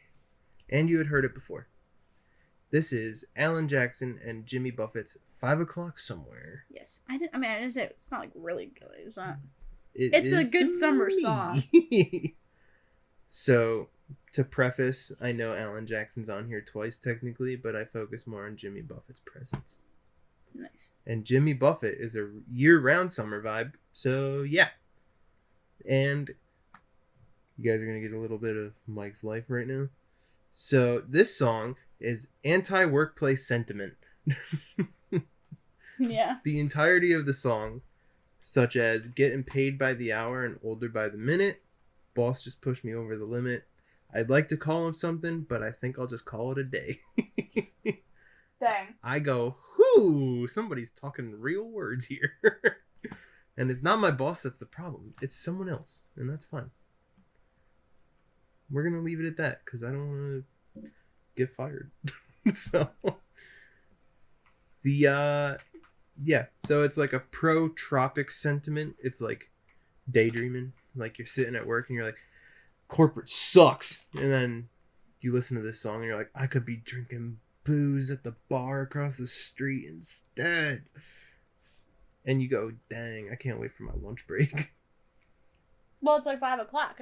5 o'clock somewhere. Well, yeah, it's like you're clocking out for the day, pretty much. Hey, I always say, yeah, it's 5 o'clock somewhere, but in Eastern Standard Time, I know that at 10 a.m. some dad is drinking a beer at Epcot, which means, King. hypothetically, I could too. Just here. I also think bro's kinging out. Mm-hmm. He's just like, you know what? My 3 kids are crying. I'm fucking hammered. Yep. Disney World for adults. Get Mm. shit-faced with your kids. Don't actually do that, guys. Don't do that to cast members. It wasn't a suggestion. It was just a statement of I see. observation. So, I also put as my sub-note on Jimmy Buffett being a year-round summer vibe, I could easily belt this song leaving work on Labor Day weekend in 2 weeks. Nice. Cool. Yeah. I think that vibe goes well with the vibe of my next couple of songs. I do have to make a joke. What is it? I said I wouldn't say it earlier, but what is your 1-1? 1-1? 11. Oh, 1-1. Ah, jeez. What is your 1-1? My 1-1 is Escape, the Pina Colada song Hell yeah. by Rupert Holmes. All I wrote for this one is duh. Yeah. James Gunn introduced me to a few songs between our playlists. If you like pina coladas and Caught in the Rain and the feel of the ocean and the taste of champagne. If you're not into yoga. Whatever. He says in the feel of the ocean as well. In the second verse. Who cares? Yeah, that's the one I want. Okay. That was- God damn. Sorry. All That was the right. one that I want. Let me just fucking take this knife out of my chest real quick. You're like, shut the fuck up. Sorry, you guys get to hear that. That's funny. This is what happens every time. Hey. In a good way. Oh, okay. We both do shit. Like Making Love at Midnight in the Dunes of the Caves. Obviously, it's summer. Either you're on back vacation. reference? What? Either you're on vacation, or it's summertime, and most of the times it'll be the latter. So that's it. Or you're on vacation in the summer. Yeah, true. All I But wrote. that's crazy. All I wrote is duh. I mean, if you haven't heard the song, go listen to the song. It's a wild story and It is. has happened in real life apparently. So it's a storytelling. I Why love else that. would they write it? If it Other hadn't. other songs can be fake. I know. Well, then why did you just question? Because we're slashing throats, apparently. You're being hypocritical. Of course they would write it because it happened. Well, not all songs have to be because it I'm happened. just I suggesting know. maybe Rupert Holmes had that happen, and that's why he Did he? I don't know. That's why I'm saying maybe. Tell them what I'm doing right now. Molly's looking up the soonest train ticket out of here. Hey. I can drive. The train? Yeah, that's very classy. I I can did drive not home. know that about you. It was a personal ad he saw in a newspaper. Oh. So he was like, dang, this dude's cheating on his wife. Yeah, I wonder if he was like, what if it was his wife that saw this? What if I wrote a fucking banger about it? Yeah, literally. I think that this is probably the slowest song on my list.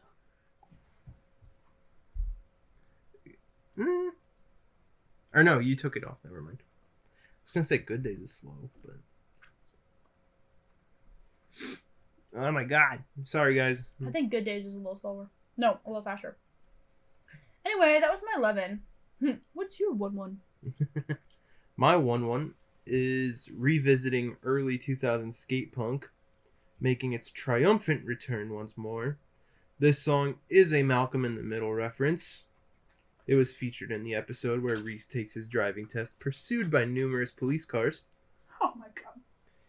The title is exactly what it means, because the song is about being overwhelmed. The song itself is cathartic. This is Sum 41's In Too Deep. I don't remember this one at all. It's very good. It's the one where I told you that I consider it a song of the summer because the music video is a diving pool. And the lyrics that follow what I just said are, I'm in too deep, trying to keep up, above in my head instead of going under. Seems like each time. Yeah. Cool. Seems So why like is it each more time. summer than the last song? Then 5 o'clock somewhere? Mm-hmm. I just feel the skate punk in it. That's it?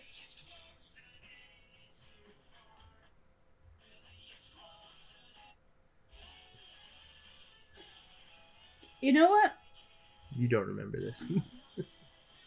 There we go. There it is. I think my sister likes it. Yeah, no, The song rules. Sorry. based on what I just saw in the music video, yes, it's definitely giving summer. It's 2000 spiked hair. In playing guitar in a pool. In an empty in-ground pool. There's water in it. The one that they're singing in? Yeah. Okay.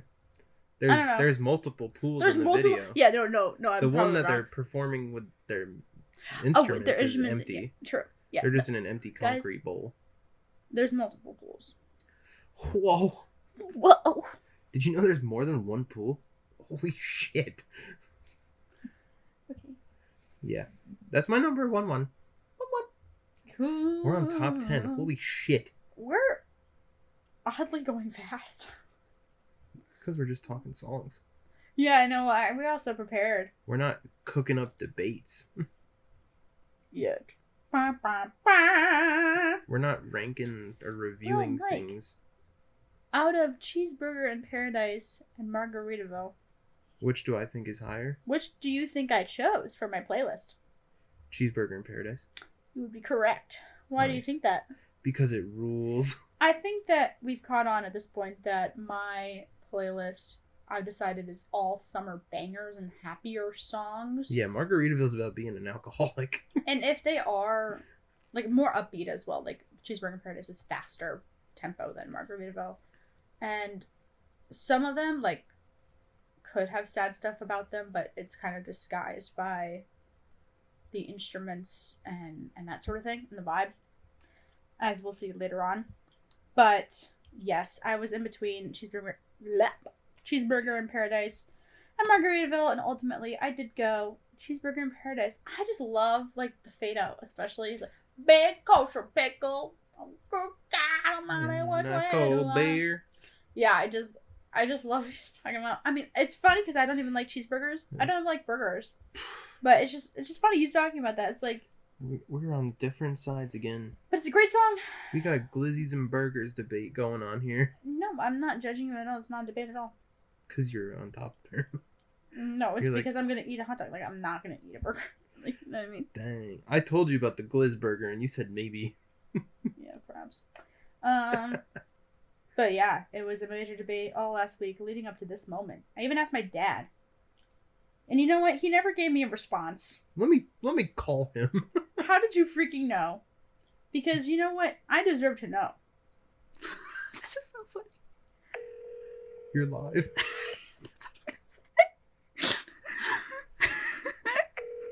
No one's picking up. Ow. It's even better. What's up? Hello, Dad. You are live on the 4N podcast. How are you tonight? Swell. Dad, remember that one time, just a couple of days ago, when I asked you whether or not Cheeseburger in Paradise or Margaritaville deserved to be in top 20 songs of the summer? Which song would you choose? That is a tough call, but I am going to go with Cheeseburger in Paradise. Wow. Dad! So did I! Oh my gosh. That's so crazy. You want to tell our listeners why? I know, it's because it's probably more of an upbeat song, and it's talking about cheeseburgers, which you would cook in the summertime Yeah. on a grill. Let's go. My perspective was Margaritaville's about becoming an alcoholic. Yeah, that certainly is one spin on it, that's for sure. Well, thank you so much, Dad, for your commitment. We love you. Do you want to say anything to our listeners? This is your chance. Cuddles is fat, I guess. Nice. Honestly, objectively real. That's a good way to go. Okay. Thanks, All Dad. You have a good night. You too, bye. Bye. Whoa. You caught him off guard with the thing. By the way, for any of you guys who don't know, I used to have a cat named Cuddles, and he was ginormous. So, you're welcome. That was my father, guys. That was our first guest. That was our first guest. Holy shit. Yes, Dad. Totally unplanned. Like father, like daughter, period. Cheeseburger in Paradise. Yeah, he was so right. God. Why did I say thank you for your commitment? Commitment to what? That I feel like I should call Freddie now. Is he here? He's in his room. I mean, you were already planning on it, so. What's up? I have a quick question for you. Shoot. If you had to choose between Margaritaville and Cheeseburger in Paradise, which would it be? Probably Cheeseburger in Paradise. Period. We're 4 for 4 around here. Nice. Why? Why do you say that, Freddie? Wait, Freddie, you're live on the 4M podcast. How do you feel? Cheeseburger in Paradise is just an all-around Americana song. Got American influence, American soft power spreading to every corner of the globe. It is. It's Cool. really incredible. I'm a sailor these days. When I'm in port, I get what I need. True. 10-4. Very true. These are lyrics to the song, in case you guys Yes. are familiar. I know. I'm just here. Okay. just making sure we're all on the same page here. I'm just talking into the void, no worries. Yeah, I'm just talking to nobody. All right. Well, thank you for your input, sir. Thank you for joining us on the 4M podcast. Our second, what's the name? What's the new person? Guest. Fuck. Your dad was the first. Hell yeah. I like mine with lettuce and tomato. Yeah. Her dad said Cheeseburger in Paradise as well. Smart man. I said Margaritaville's about becoming an alcoholic. It is. Is it great? Yes, of course. But is it as important of a song as Cheeseburger in Paradise? No. There we go. Truth. It spurred a franchise of decent restaurants, I guess. Yeah, we like them. What did you You say? guys like Margaritaville restaurants? Yeah. I don't. They're so immersive. And a volcano. Immersive. They are. Have you ever been inside one? Because there's alcoholics. Have you ever been inside of it? One and in Syracuse, and it was horrible. He's got a good story. Yeah. The one in Syracuse is not Tell that bad. story. I'll share the story. The one in Syracuse, it was at the height of COVID, and they didn't have a dishwasher, so they served our food on napkins. Well, that's COVID. And then they expected a tip, and I was like, get out of here, you freak. That's COVID. That's different. I don't know. How do you run out of plates? That seems silly to me. True. How do you run out of plates because of COVID? That makes no sense. Just don't go to the Syracuse Margaritaville. And The go to plates the one are in sick. Orlando. There's a couple in The Orlando. plates are not Margaritaville, feeling there's- they need to quarantine for 6 days. There's actually a water park themed after like Margaritaville, kind of. I think they like own it or something like that. What? There is. Have you guys ever seen the YouTube video visiting every Margaritaville in the U.S.? No. No, that's lovely. Pretty sick. You should watch it. He Thank also you. did Rainforest Cafes. Makes sense. Sick. Cool. I'm serving divorce papers next to the gorilla. Yeah, automatic. Okay. All right, thank you. Next to Coco the gorilla. Hell yeah. Yes, sir. Alright. Bye, Freddy. Adios. Bye. Wow. Sick. We had 2 guests. What's your number 10? Oh, God. All right. Here it goes. The dad rock begins. That's my first note on this. It already began. No. Cheeseburger in Paradise. On my list, the dad rock begins. Oh, gotcha. This is Steve Miller Band's The Joker. Some people call me the space cowboy. Some people call me the gangster of love. Some people call me Maurice. If you don't know that song, that's crazy. Oh. Yeah, exactly. So the song is about false perceptions of an easygoing man. And it's yacht / psychedelia rock, which is Psychedelic? a little bit. Once the guitar solos hit in the bridge, it gets psychedelic. Ooh. The lyrics I pulled were, "People keep talking about me, baby. They say I'm doing you wrong. Well, don't you worry. No, don't worry, mama, because I'm right here at home." Alright. And then he goes on about, I'm a joker, I'm a smoker, I'm a midnight toker. Yeah. Cool shit like that. Yeah, I feel like that always plays at least once on like a beach. Yes. Yeah. So, I put it's a chill, windows down, slow roll, Ramon and Flo kind of vibe. I don't think of it as a windows down song. I don't think of it as a car song at all, but I support you in it being a summer song. I think of it as like a sunset, out the driver's window, driving up the coast, solo music song. I do think we talked about how we never defined roll down the window songs, but There's different for kinds. me, Like Empty Highway. most of the ones that I like, I envision myself running, but I'm driving. And I would never listen to that song while running, if that makes sense. Okay. And like Dreams Tonight, that's like me roller skating, but driving. And I think windows down either catharsis or decompression.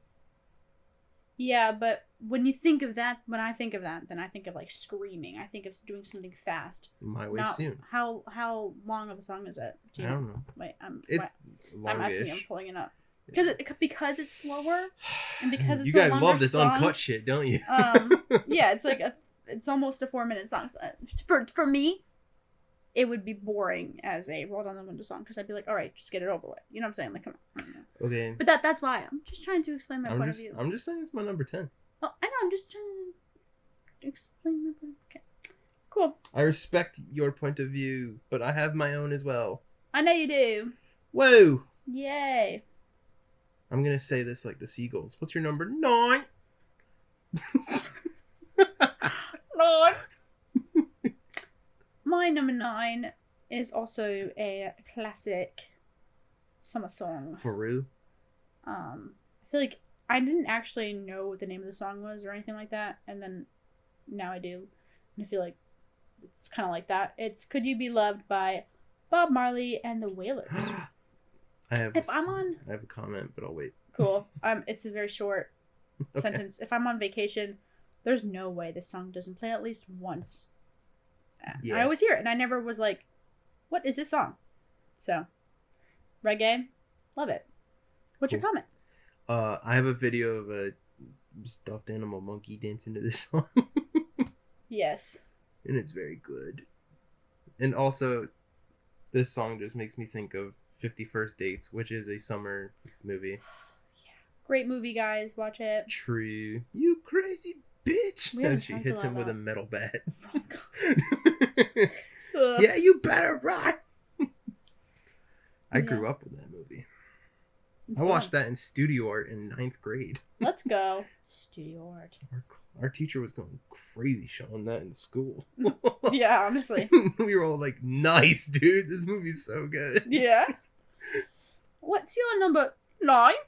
My number 9 is Dad Rock Part 2. You did that really well. Thanks. 9. Just remember, I watched that movie and had a panic attack. So, because I was too high by myself on my birthday. What's this song? This song had a remix featured in Stranger Things 3. This song was featured in Joe Pera Talks With You. This song is a year-round heater, but the drums piano intro yells classic car, windows rolled down, aviators, leaving your last day at a dead-end job. This is The Who's Baba O'Reilly. Teenage wasteland to the layman's terms. Oh, Yes.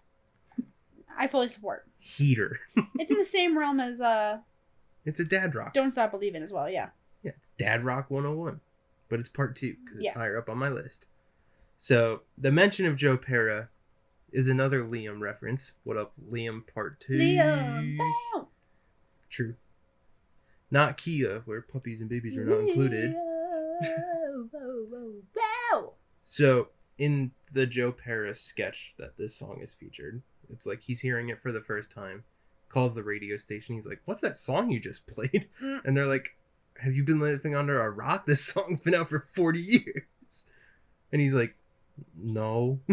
And then he finds the song and calls like numerous radio stations back to back. He's like, can you play Baba O'Reilly by The Who? It shows like him enjoying the song with each play. Like he starts eating ice cream, jumping on the couch, listening to it. He's like, I love this song. That's so wholesome. And invites the pizza delivery guy in to listen to it with him. And he's like, you got to hear this song. You've never heard this before. That's so cute. It's very funny. So, yeah, it's a year-round heater, but windows down, aviators, leaving your dead-end job. Baba O'Reilly by The Who. Nice. That's my number 9. 9. Let's go, let's go. I hope your next song served, because it has to be your number 8. Ah! I got that. I was like, what? Holy shit. The next 2 songs, Whoa. well, kind of like the Powerpuff Girl trilogy, this song starts off the next 3 songs You got being, another trilogy in here. being certified roll down the window bangers. Woo! Now, these next 3 songs are basically the top 3 songs in my roll down the window playlist. Totally unrelated to summer, but because, again, that since they're roll down the window songs, they're automatically or should automatically be included in a summer song playlist. And I wanted to highlight these for our listeners because they slap. And I can't remember when I found this song. I think at some point in high school. And that's all I have to say about it. It's called Sweet Disposition by the Temper Trap. I think I've talked about it at least one other time. I think because I listened... Yeah, I listened to the album that... Oh, yeah. I listened to the album that the song is in. And the song is the highlight of the album by far. Yeah. And I was kind of surprised I knew this song when I first heard it. it's in a bunch of stuff. I Like- thought that I found it from somewhere, but it's not in anything I've seen. But it Yeah. is in I think multiple it TV shows and movies. I think it showed up in a Pandora shuffle in early college or late high school for me, and I was like, what is this? It's great. Part of me is wondering.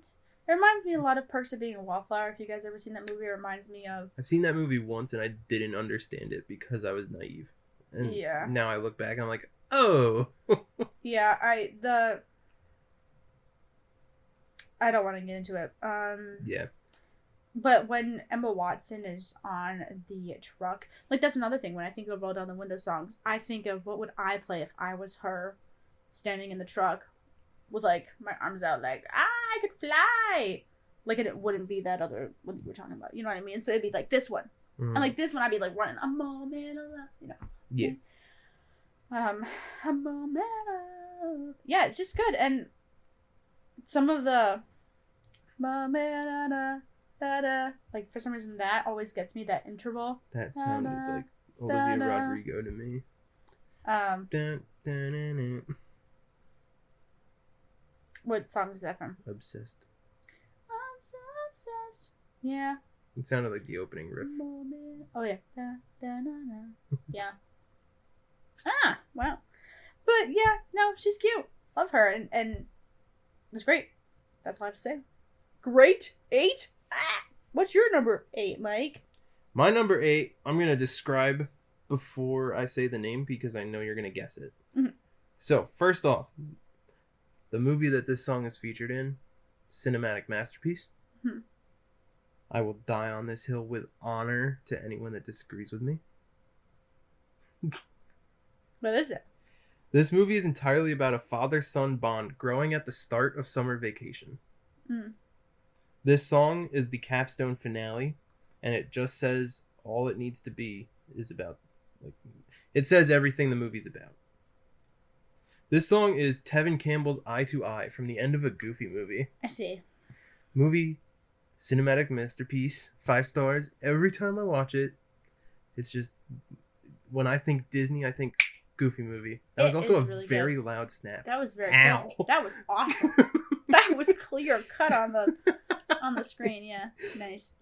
Great movie. Great message. Yeah. So my notes are: it scratches the nostalgia itch. It has a pop vibe inspired by Prince and Michael Jackson, and it's just a fun song. Yep.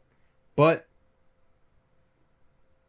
it hits because it's about a father and son like learning to talk to each other after teenage son is like, I don't want to spend time with my dad, and like the mom's out of the picture the entire time and never mentioned. Goofy's such a good dad. He tries is. so hard. Like the scene when they're on the waterfall and he's like, I just want to live my life, Dad. And he's like, I know, and I just want to be a part of it. Oh, Exactly. dang. You're not even chasing the straw. That was respect. You didn't have to chase it around. You just had it right there. Explain to our listeners why you just said that. She's drinking water. He gave me a straw. I feel so fancy. Woo! Woo.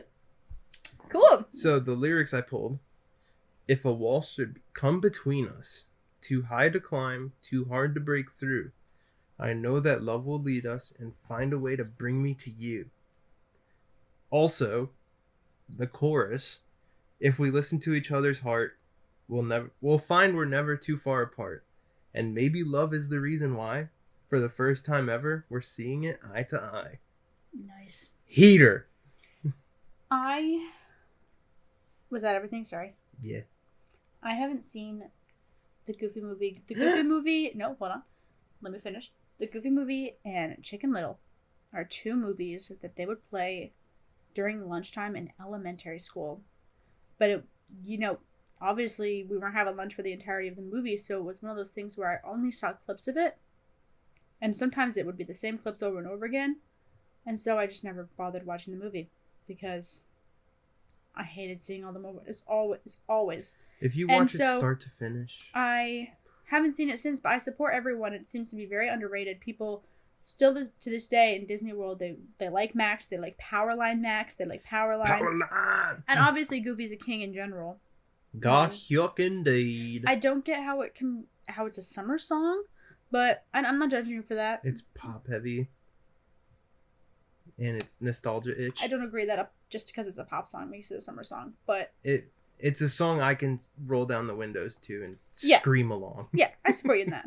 And it's good. It's yeah. If I you don't really see have me anything else to say speeding on about the highway, it could be to a Disney song. Who knows?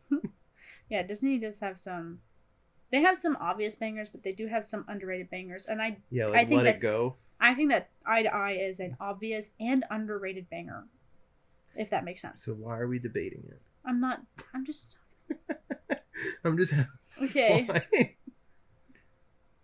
That was all I had to say. Cool.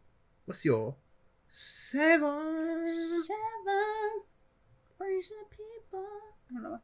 My number 7 is what I think is number 1 on my, if I just had a roll down the window playlist. It is lower than the person. It's lower than the song that's higher than it, because the one that's higher than it is a little bit more prevalent to my life now. Therefore, we'll talk about it later. But it is called Bring on the Comets by VHS or Beta, and you will only know the song if you have seen the movie The Last Song. I'm pretty sure it's either at the beginning or the end of the movie. I feel like it's an end of the movie song. Could be wrong though, and I literally just watched the movie again last week. And if you watch the movie now, having never seen it before, keep in mind that I was young when I saw it, and it was cooler then. It's very, well, certain characters and their acting choices are just very, like, sketchy and cringy now. But it has the bones of a great movie. And this song, I actually pulled up lyrics because I always loved this first verse. For some reason, like, I love it. Yeah. It's, suddenly we were left without the worry of tomorrow, and the comets fell from the sky. I took your breath, you took my sorrow. And I love that. What the fuck? Like, so, yeah. There you go. You should totally listen to this one.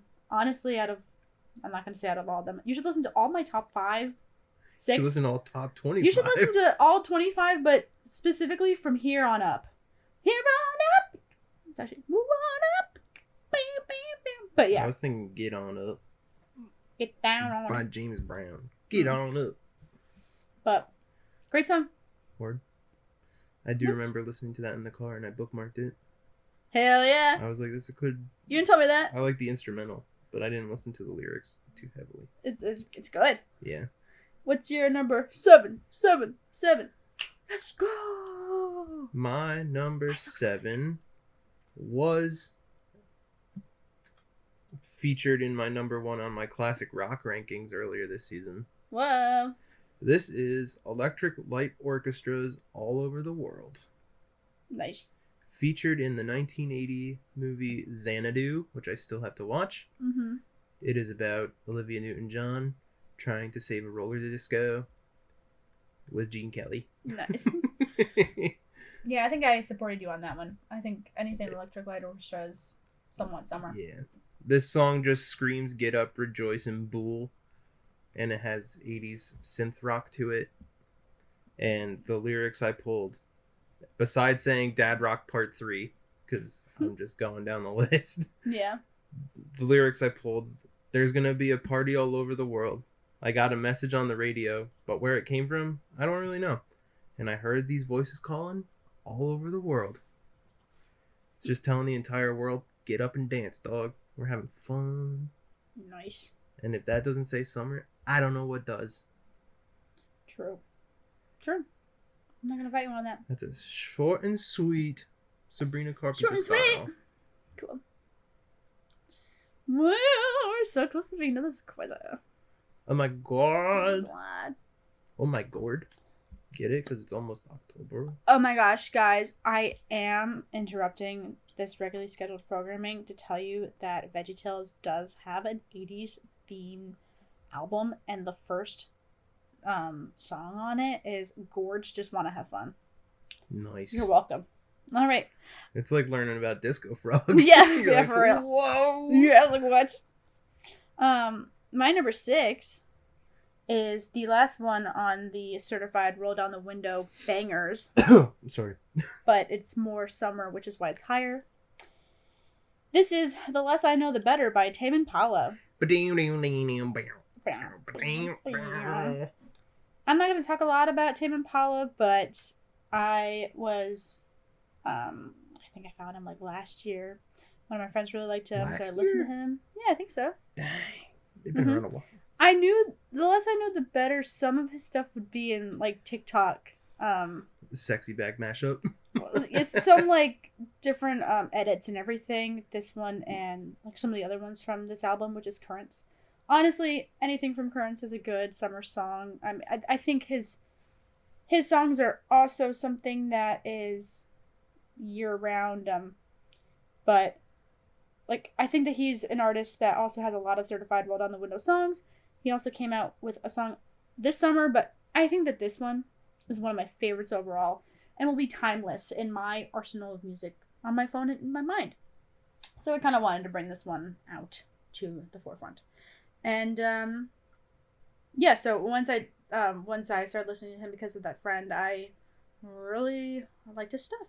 and I think I'll always be a fan of him. So, and a quote from this song. This is the one I was referring to when it is sad, but because it's kind of upbeat and dreamlike and everything, you can't really tell, especially when I twirl them like this. So that's what I meant. That scene is actually raunchy if you know the anatomy of squid.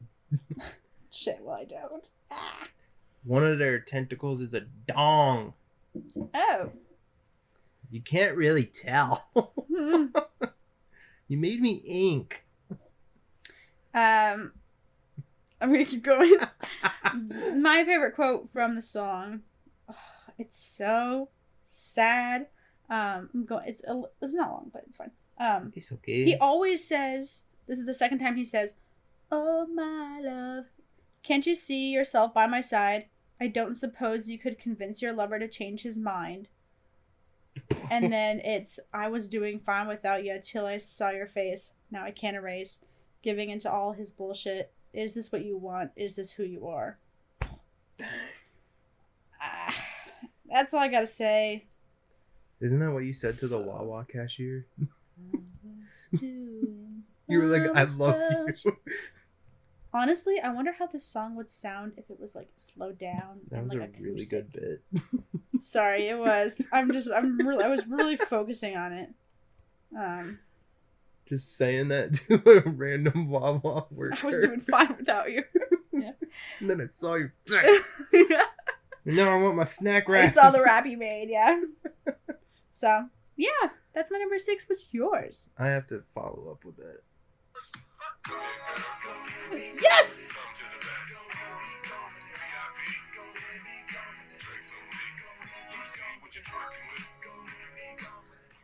It's a good bit. It was also very quiet. My number 6. Yeah. You're gonna think Wizards of Waverly Place.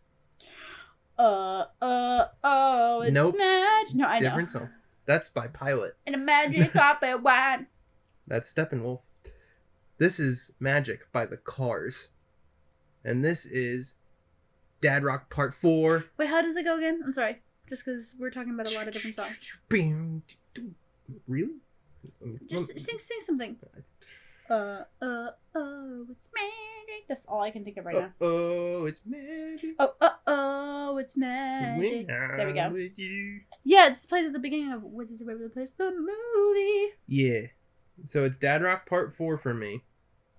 But it's number 6 on my rank. Nice. It's an 80s synth rock song about feeling spellbound by a summertime lover. Quote, "I see you under the midnight. Love darts in your eyes. How far can you take it until you realize there's magic in your eyes?" It just oozes summer, and I feel like I need to at least play the opening, like, drop of it. It's good.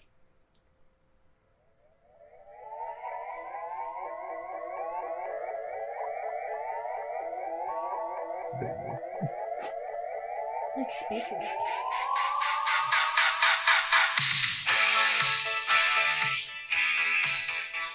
You think I'm not getting pulled over to that shit? It's like hand and fist, rock hard, yeah. Yeah, that's when your fucking sunglasses fall off from headbanging in the car. For legal purposes, we have never driven 90 miles per hour.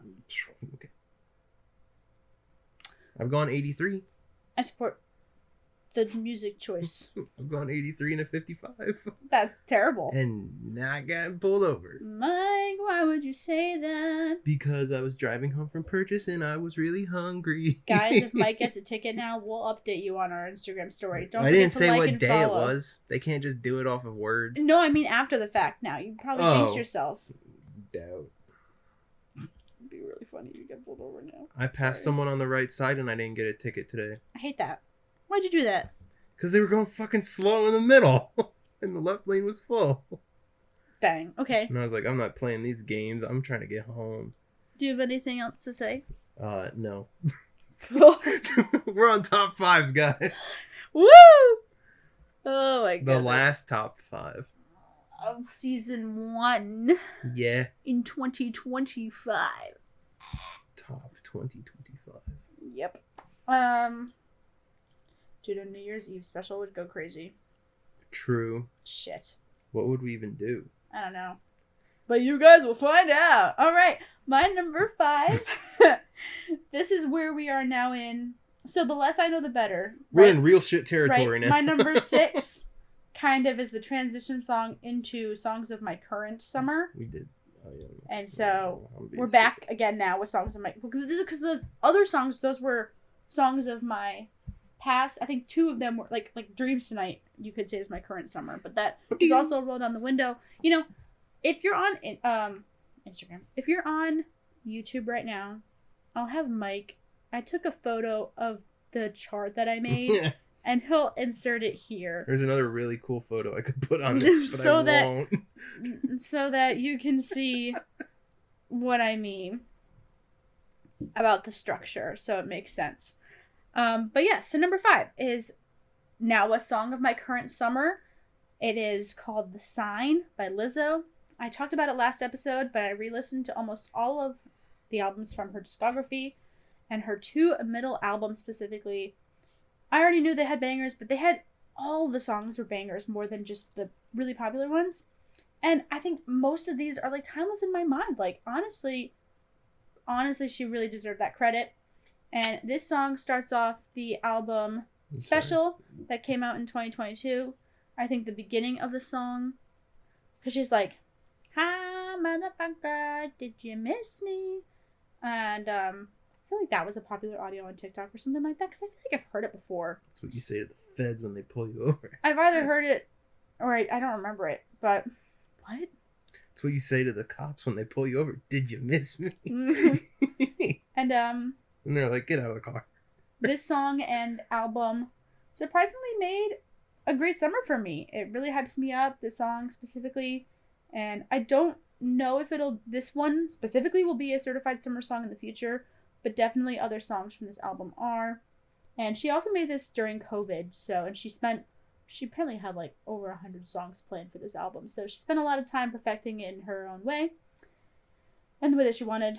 And it definitely slaps this summer for me. And I also think it's a good intro song to the rest of my top 5. Yeah.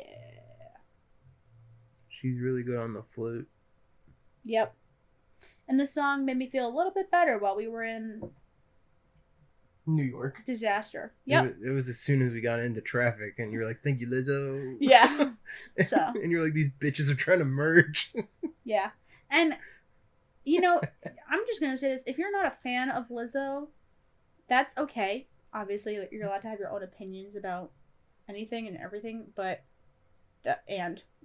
these 2 albums, the middle albums, are a lot about self-love and you enjoying yourself in your company and you valuing yourself and your time. Woo! And for anyone that tries to hate on it, that's terrible to me. I don't care. Like, maybe you don't vibe with the melody of the song or the instruments that she uses or her voice, but the message of the songs are arguably the most important. And she got a lot of hate and had to leave. And she doesn't... Her newer songs are like fine, but they're kind of like a fuck you now because of the general public. And Yeah. I really think that she was cooking. She was cooking with these songs, and it made me feel good about myself. So you can obviously disagree, and you probably will, general public, and that's fine. But when I feel listen like to people it, generally agree with self-love. not with her though, for some reason. Okay. And I think that's really interesting. Well, yeah. So. I know there's a lot of commentary about it, but... But, yeah. Anyway. Period. Time for top 5. Is your 5? Yeah. You ready? Mm-hmm. My number 5. Dad Rock Part 5. I had 2 trilogies and you have Dad Rock Part 5. Let's go. This song, I was not fully aware, is just about rampant sex. Until I looked at the lyrics today and I went, oh, What is hello. it, Mike? This is Night Moves by Bob Seger. Oh my gosh. The quote I pulled up, because the rest... Oh, I have 2 quotes. Sick. So the first quote, not as invasive. Mm-hmm. What is First it? quote, working on our night moves, trying to lose the awkward teenage blues. The second line that says, hey-oh, what did I just read? Because I hadn't heard it by ear at least. Mm-hmm. We weren't in love, and we'd steal away every chance we could to the back room, to the alley, or the trusty woods. Dang. I was like, The trusty woods. I was like, holy shit, what am I listening to? Oh, night moves. Is that it? Mm-hmm. Interesting. Summer. It has a 60s and 70s summer sunset panache to it for me. Panache. Yeah, I felt classy writing that. I wrote pastiche at first, but then that was not the word I was looking for. Mm. But they both sound the same. Moves. But after looking at the lyrics, I was like, this song's just about fucking. SZA! Yeah, Doves in the Wind, but by a dude, a white dude with long hair in the 60s. Nice. And classic rock. Moves. He doesn't say pussy 1,000 times.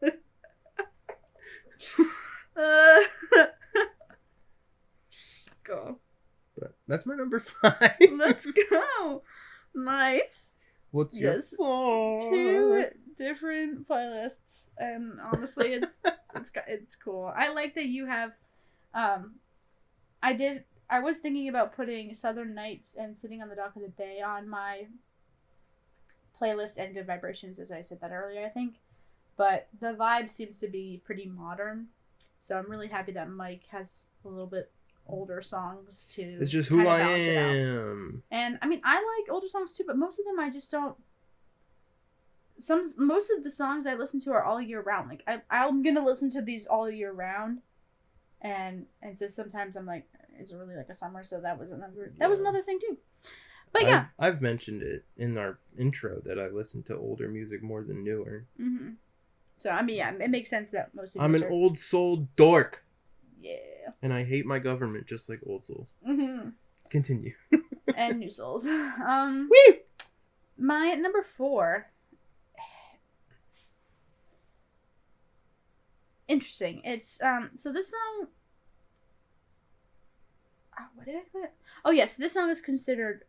This is another one. We're in songs of my current summer. So I've been listening to this song and every song from this album. It is called "Cherries and Cream" by Remy Wolf. Similar to the Jonas Brothers' album, this album, "Big Ideas" by Remy Wolf, has been playing all summer for me this year. But I think that this song specifically, because like, I like Wave a lot. I like Toro. Those are 2 songs from the album. I like Pitiful. I like Cinderella. I like those a lot. And arguably could listen to those more. Mainly because I'm not always in my car when I listen to the album. And this one's, I think that this one is the most roll down the window and summer combined from the album. Therefore, I'm choosing this song as my ringer to represent the whole album in this playlist. If that made sense. So, yeah. You should listen to it. It's cute. The beginning, you're like, what? And I always forget that. I'm always like, oh, what song is this? Or like, what? And then, oh, yeah, great. Listen to Remy Wolf, guys. Big Ideas album. Lovely. Whole album is great. So. Woo! What's your number? 1, 2, 3, 4, Mike? My number 4. Also, that is where I would have put Good Days. I probably would have put it at number 5 or number 6. Dang. Well, Yeah. it's my number 23 or That's something. okay. That's okay. It's fine. Or no, it was like a number 18 It's been 2 hours and 10 minutes. I've forgiven you. I've thought about it. for now. Until you think about it again, you're like, son of a bitch. Yeah. I'm gonna kill him. Well, no, because we're not going to be editing. Well, it doesn't mean you can't kill me. True. I'm not in your downtime. You'll be like, you son of a bitch. This is our last episode, you guys. Mike will be out indefinitely. No, I'm kidding. Yeah, I might die. That was a joke. That was a joke. I might die. For legal purposes, I do not plan on killing Mike. There might be a new co-host. No. No. Nar. No, you're clear. Yima. H2O, great show for the summer as well. Okay, sorry, So- go. My number 4 I'm going to do an introduction like I did with a Goofy movie. Let's Because go. this one is also featured in a movie. Hit it. Here's the deal. You hear bongos, you don't think Christmas. Someone quote that and put it on a pillow. Oddly therapeutic. Song is about challenging conventional thought / reinventing yourself. Song of the summer reason. It's a year-round banger, but it is simultaneously chill and heartwarming. Nice. This is from 2006. It's about a curious little guy. This is Jack Johnson's Upside Down. From a curious little guy. Yeah. Movie is wild. The movie's great, except for the rat fuck when he disowns George and animal control takes him. Yeah, that's terrible. And he's just like, didn't you listen? Go away. And he just turns around. And like that. Curious George's smile just drops into sadness. And then a net goes over him. That's And terrible. you're like, no! No! No! It's very upsetting. That sucks. That literally sucks. And then he like redeems himself at the end by like hijacking the cargo ship and stealing George off of it. And then the song plays in the credits. Mm-hmm.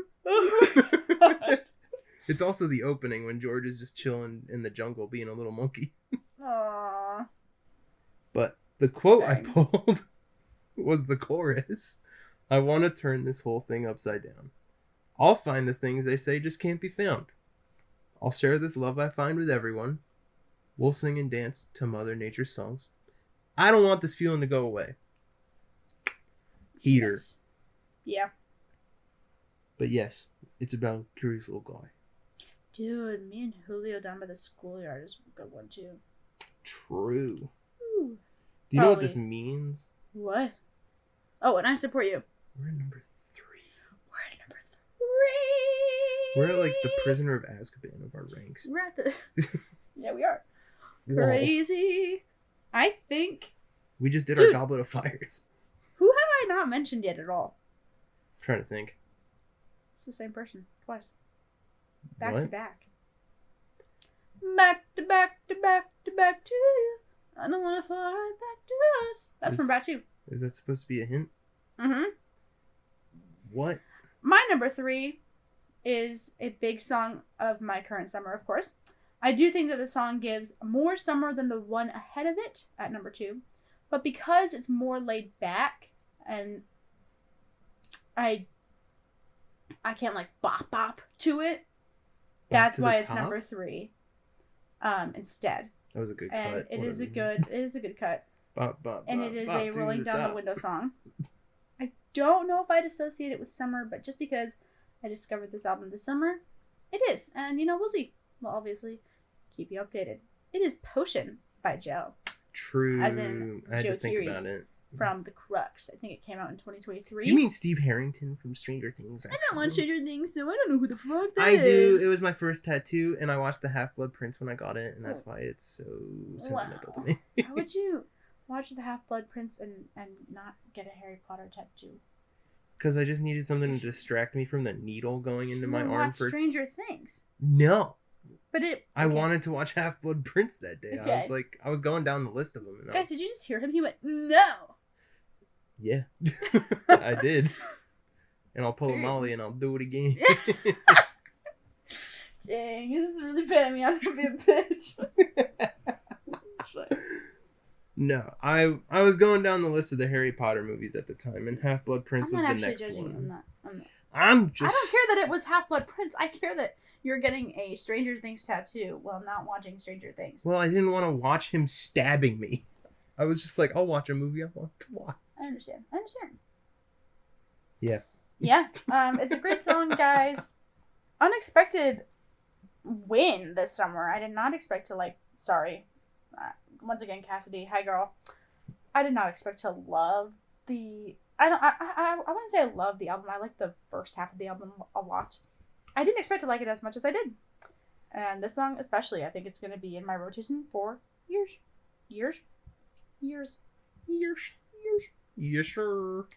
So, what's your number 3, Mike? Whoa. My number 3 is fitting because the title is the same word 3 times. Whoa, what is it? It's too catchy and fun to be renamed Desperation Disco. This song is about a woman's prayer as she's watching late night TV and feels lonely. This is ABBA's Gimme Gimme Gimme. Period. For a second, I was like, did he change it to Please, Please, Please? I was like, No. what? I was like, there's no way. No. No, this is ABBA. Banger. Give Me a Man After Midnight. I'm so happy that there's ABBA represented here right now. I put that this is a song of the summer because it's a disco pop banger. Summer is incomplete without at least one ABBA song. Truth. That whole album. I mean, greatest hits. Amazing. I made a note in the car when we were listening to it together that my highlight of this song is the note hold on prayer without vibrato when she says prayer for like a long time. And she just holds it. Oh, I'm thinking of the wrong song. I was like, what? I was thinking of If You Change Your... Take a Chance on Me? I was like, when did she say prayer? There's not a soul out there. Oh, yeah. Someone to hear my prayer. Yeah, exactly. Gimme, gimme, gimme. Won't somebody help me chase the shadows away? We did that in a school performance, a school cabaret, if you will. And Woo! that was wild choreography, but I did remember it. My final note for this number 3. Let's go. It has a mild nostalgia factor for me because my very, very good friends from Purchase got married last summer. And this song was at 11 o'clock at night. And we were all banging to it on the dance floor. Love, love. It was Congratulations. a great time. Yeah. But it wasn't after midnight. It was before. It So was you have to dance to it again. It was kind of like the last call kind of thing, whereas Nice. all the ladies are like, give me a man for after midnight. Yeah, that's awesome. 'Cause after midnight. And I was sober because I didn't want to drink. Because I was driving myself to the hotel. And I was just like, this is fun watching all these sloshed people dance to ABBA. That's awesome. Yeah. So Cool. that's my number 3. Well, Mike, I already said the title of my number 2 at some point in this They also use the same word twice in it. period, in this podcast. You know what that means? My number 2, it's a back-to-back Joe. I can't believe it. Also, it's, if you guys don't know who he is, it's, if you're looking him up, it's DJO. Yeah. You say it like Joe. So, Mm-hmm. just in case. It's called Basic Being Basic. Current banger. Banger? Why did I say it like that? Current banger. There we go. Mm-hmm. Basically everything I just said about Potion. It's more of an upbeat pop than Potion, so that's why, like I said, it's second, because arguably you could say I listened to it more. And Woo! I do think that both songs are rolled on the windows, just for different reasons. Yeah. Basic Being Basic is like one that I would run to and roll down the window in my car. Guys, I feel like I'm not explaining this right because I wouldn't actually like run. I don't run. In your But- mind. In my mind, while I'm driving, I'm running. And then Potion is like I'm rollerblading while driving, but That's not really. dangerous. No, like I'm thinking that I am rollerblading, but instead of rollerblading, I'm driving. Mm. Every day in the morning. Like if I was Emma Watson on the back of the truck for Potion, my arms would be waving and I'd be like, whoa, kind of like it's more ethereal, like wow. Transcendental. Yes, and then for Basic Being Basic, I'd be like, pew, pew, pew. I'd be like dancing more, Yeah. and it would feel awesome in a different way. So yeah, I can't believe that I think this is my only time where I have the same person back to back. I also just really wanted to talk about this item. I don't think I did, really. I think I mentioned it once. The crux itself. Yeah, Yeah. when I listened to it, that same episode where I listened like all the ones that I want. Oh my god. How long ago did that come out? Is my I think it was 2023. No, 2023. I think it was 2025. April 4th. I think it came out this year. April 4th. Guys, I'm a liar. I listened to it in April because my friend Taylor from school, who loved the album, was like, "Yo, check this out. Yeah. And I was like, No, okay. I think the album that I have to listen to by him came out in 2023. So, anyway. Is it the one with the 8-ball? Probably. Like the giant. Some 80s. Yeah, it's gotta be. It's the one with the end of beginning on it. Mm-hmm. Yeah. Okay. What's your number 2, Mike? My number 2 is a song that you were gonna have very high on your list initially. And then you didn't put it on there at all. Wow. This is Dad Rock Part 6. Wow. You can thank James Gunn for introducing this to me, because Guardians of the Galaxy 2 soundtrack go kind of crazy. This is Glenn Campbell's Southern Nights. Oh, I didn't have it high on my list. I thought you did. I thought it was Now I sound like a Come shithead. and get your love. Sorry, that's the first one. Southern Nights is in the second one. Who sounds like a shithead? Me! No, Because I was like, oh, you love this song. I know it's a good song. But the song is it's just about the nostalgia of summer nights and driving. It's great. Like, Definitely top 15. Have you ever felt a southern night free as a breeze? Not to mention the trees. Whistling tunes that you know and love. He has such a cutie voice too. He also did Rhinestone Cowboy. Never heard of that. That song fucking slaps. Southern Nights. This Sorry. song I put as my strongest Windows Down contender because it's just a pure vibe. Number 1, I have different reasons, but I put Interesting. Southern Nights is my strongest Windows Down of my list. Interesting. Yes. I feel like we need to have some sort of hype up for the number 1s because this is the end. Well, I think, dude, if any song's gonna hype you up about summer, respectfully forgetting what song is missing that you haven't told us about yet, mine's gonna win. I don't know because my last one's a wild card that you do know though. What's your number 1? My number 1 is What Time Is It from High School Musical 2. All right, we're on different wavelengths for this. Yeah, no. Come on, hold on. You guys, if you've seen High School Musical 2, What time is it? If not- Summertime. this is the start. Oh, that was terrible. Hold on. Wow, how thrilling. Thank you. Are you kidding? What time is it? Summertime. I don't want to get copyright. Come on. It will always be iconic. When I think of summer starting, it's automatically this one. Boom, banger. Also, I associate it with one of my friends, Abby. Shout out, Abby. Polly, hey girl. I hope it's okay. I just name dropped you. We didn't talk about this beforehand, but it's fine. When we would walk home, so our houses were near each other, and so when we would walk home from like high school, they would drop us off. Basically, we would walk home to our houses together listening to this song on the last day of school. Come on. And the last day of school is obviously, I'm so sorry, the start of summer. Oh my god! So Touching my it just shit. makes sense. And if you think about it, if you see the movie, it's like the clock is huge. It's like summer.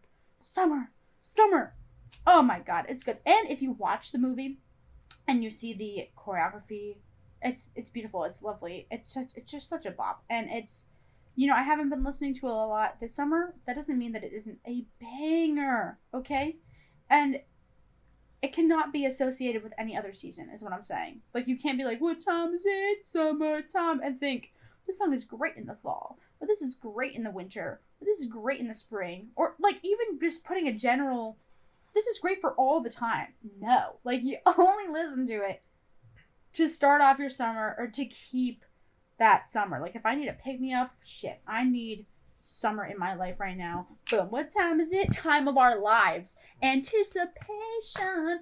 Oh my god. It's just great. And that's why mine's number 1. I respect it. Thank you. I've only seen that movie once. Crazy. I'm 25. It's alright. It's okay. We got time. What's your number 1, Mike? I want to know. I gotta build up. I gotta do some build up. So here's the thing. As we mentioned before, Molly and I watched The Incredibles high. But I showed this to her after The Incredibles, and she said, you should have shown me this when I was high. So, I'm still drum rolling. here's the thing. The version I showed her was a cover, but the OG is an idyllic paradise embodied in song. It's a peak song. It says summer every time I listen to it. Even in the dead of winter, I'll listen to it, and I think I'm on the beach. This is the Beach Boys' Kokomo. Aruba, Jamaica. Ah. I wanna take you. Oh, I showed you the you showed me Kermit's version. the Muppets version, which is arguably Gotcha. tied for being perfect. Come on, baby mama. Yeah, that's like in the realm of Sorry, I'm not trying to steal your thunder. I replaced Surfin' USA with Kokomo. Wow. Yeah, I would have kept Surfing USA as well, but I support you. But I put that this is the band's last Billboard #1 in their history. In like 1988. But off the Florida Keys, there's a place called Kokomo. That's where you want to go to get away from it all. Bodies in the sand, tropical drink melting in your hand. We'll be falling in love to the rhythm of a steel drum band. Come on, man. That shit rocks. Yeah. But I have to continue to debate whether the Beach Boys or the Muppets did it better. Because I grew up with both. But I think for a nostalgia reason, the Muppets did it better. But objectively, I've listened to the Kokomo version of the Beach Boys style. Like, I've done that one a lot more. I do have to say that in general, the Muppets are not entirely on pitch. And that's because they're the Muppets singing out people's songs and they're not like But it's professional singers. Kermit But in a they are. Hawaiian They do, shirt. they're really good. I get that. Listening wise, I'll probably say Beach Boys, but would I much rather see Kermit on my screen? Duh. So, yeah, I don't think it's a. Why have either when you can have both? Did the Muppets do it better as the top one of the notes on it. I was initially like Beach Boys / Muppets. But Yeah. Then I was like, I can't really do that. Yeah. But I did put the Muppets version on Spotify as a podcast, and they didn't copyright flag me for it. So now it's out there for the world. Nice. I don't know how I got away with it. Can you name a member from the Beach Boys? Brian Wilson. All right, guys, comment down below who would win in a fight: Brian Wilson, Kermit the Frog, or Zac Efron as Troy Bolton. So it's Troy Bolton. I'm here the to character. tell you it's just Kermit versus Zac Efron as Troy Bolton. Okay. Because Brian Wilson died from dementia. That's what I thought. That's what I thought. Shout out to my friend Paul. I know you're not listening, but Paul, you a real one for telling Paul, me you're Brian such Wilson a real was one because dead. he loves the Beach Boys, and we really bonded over that. So, Paul, that's for you. He's the first one to tell me that lore. I saw the Beach Boys in concert Ooh. last May with Joe and Dylan. Nice. But yes. And it was raining, Dang. and we sang in the It's rain. alright. That was not Beach Boys. Dang. But yes, okay, so then comment down below Kermit or Troy Bolton. Jesus Christ. Oh my gosh, go crazy. I mean, if it was Piggy versus anyone, you know who's gonna win that, but Well, Piggy Kermit. beats Kermit up in the Muppets Kokomo music video. Well, yeah, what I'm saying is Beats that his ass for who knows if dancing with Kermit other can win. chicks. Dang. Kermit, what is that? You fucking rat. Anyway, You fucking sleaze. stop. Don't call him like that. This is what he did. I'm just standing up for Miss Piggy. Oddly enough. Weird. I know. What a day are we on? Have you ever seen the Jonas Brothers meme where like they take a table, they walk How up to the it, tables have turned. yeah. Yes. Did you know that on their new album they have a song called Tables? Good. I just think that's funny. Is it in reverse? No, it's Damn talking it. about how the tables are being turned or something like that in the chorus, and I was like, shit. I was like, come on. I haven't looked up Yeah. why they did that yet. It has to be in correlation to the meme. It has to be. I mentioned the Friendly's ice cream from the Jonas Brothers like 20th anniversary or something in the car. I feel like I should tell the listeners. Sure. So Friendly's has like this limited edition 20 years of Jonas Brothers ice cream, and it has the 3 brothers of the 4 that are actually existent on like I the. think they have another one. I only know of 4. Yeah. Either way, The ones that we know of. the 3 musician ones that are in a band together. 4 of them are musicians. 3 are in a band. Continue. We get it. The 3 in a band. We get it. Yeah. They're on the packaging. Yep. And it says their favorite flavors, but it doesn't really say it deliberately as their favorites. It's just like by section. This is Joe's, this is Nick's, and this is Kevin's. Mm-hmm. So, Joe's was like coffee cookie crumble, and it was really good. Nick's was chocolate marshmallow. I was okay with it. Mm-hmm. I prefer coffee ice cream and cookie crumble. It's good. And then Kevin's, drum roll please. Vanilla. Which I don't. He literally has the most kids. He could have made his like something that was like a pop of color. Like, sorry, those other ones are boring. Cotton candy or birthday cake. Yeah, like something like cool. Instead, he's just Kevin. Yeah. But He's just like, I like vanilla ice cream. no, Kevin, Like, we still thanks. support you. It's fine. But also, guys, I'm sorry. Your only update is that Demi Lovato joined them on one night of their tour, and I died and came back to life. It was amazing, life changing. Go watch it. They sing 2 songs. 2. I saw you post about it. Oh my god. I didn't watch it though. Oh my god. It was like everything and more, and it was my personality for like 3 whole days. And you know what? It continues to be so. So it's And fine. then you were marching through the woods, and you were like, "Camp Rock." Camp Rock. Yeah, exactly. Thanos Well, yeah. never had it coming. Hey, had it coming. Well, Mike. That was our last top We 25. just top 25 items. Honestly, we kind of did that. I'm pleased with your ranking and your playlist. Are you pleased with mine? Yeah. Mike, I do have a question for you before we dip. Yeah. Out of all of the assignments we've had, we're doing some look back now, by the way. Flashback. Which one was your favorite to receive from me? I feel like you easily know the answer. You enjoy the most. I don't know. Oh, Greta. No. Really? No.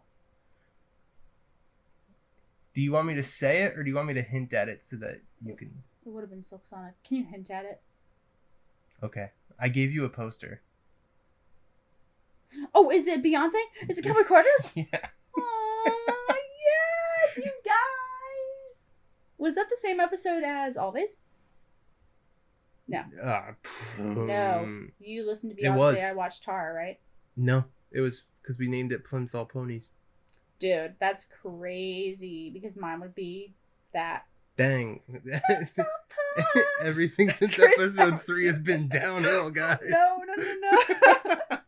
No, it's probably the most memorable and long-lasting, I would say. Mike got the freaking record from Cowboy Carter and gave me the book that came with it, which is amazing. You're such a good friend for that. Holy shit.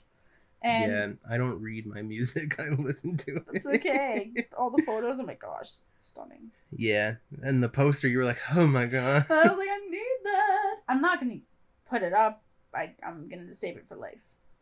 Queen. Word. So, do you have a question for me? I know that was kind of on the spot. I'm Flips up box. trying to think. Get me down, get me down, get me down. Because as far as I know, I only gave you 4 movies to watch. I can tell you my least Tar. I got that much. favorite. I want to say Atlantis was your favorite.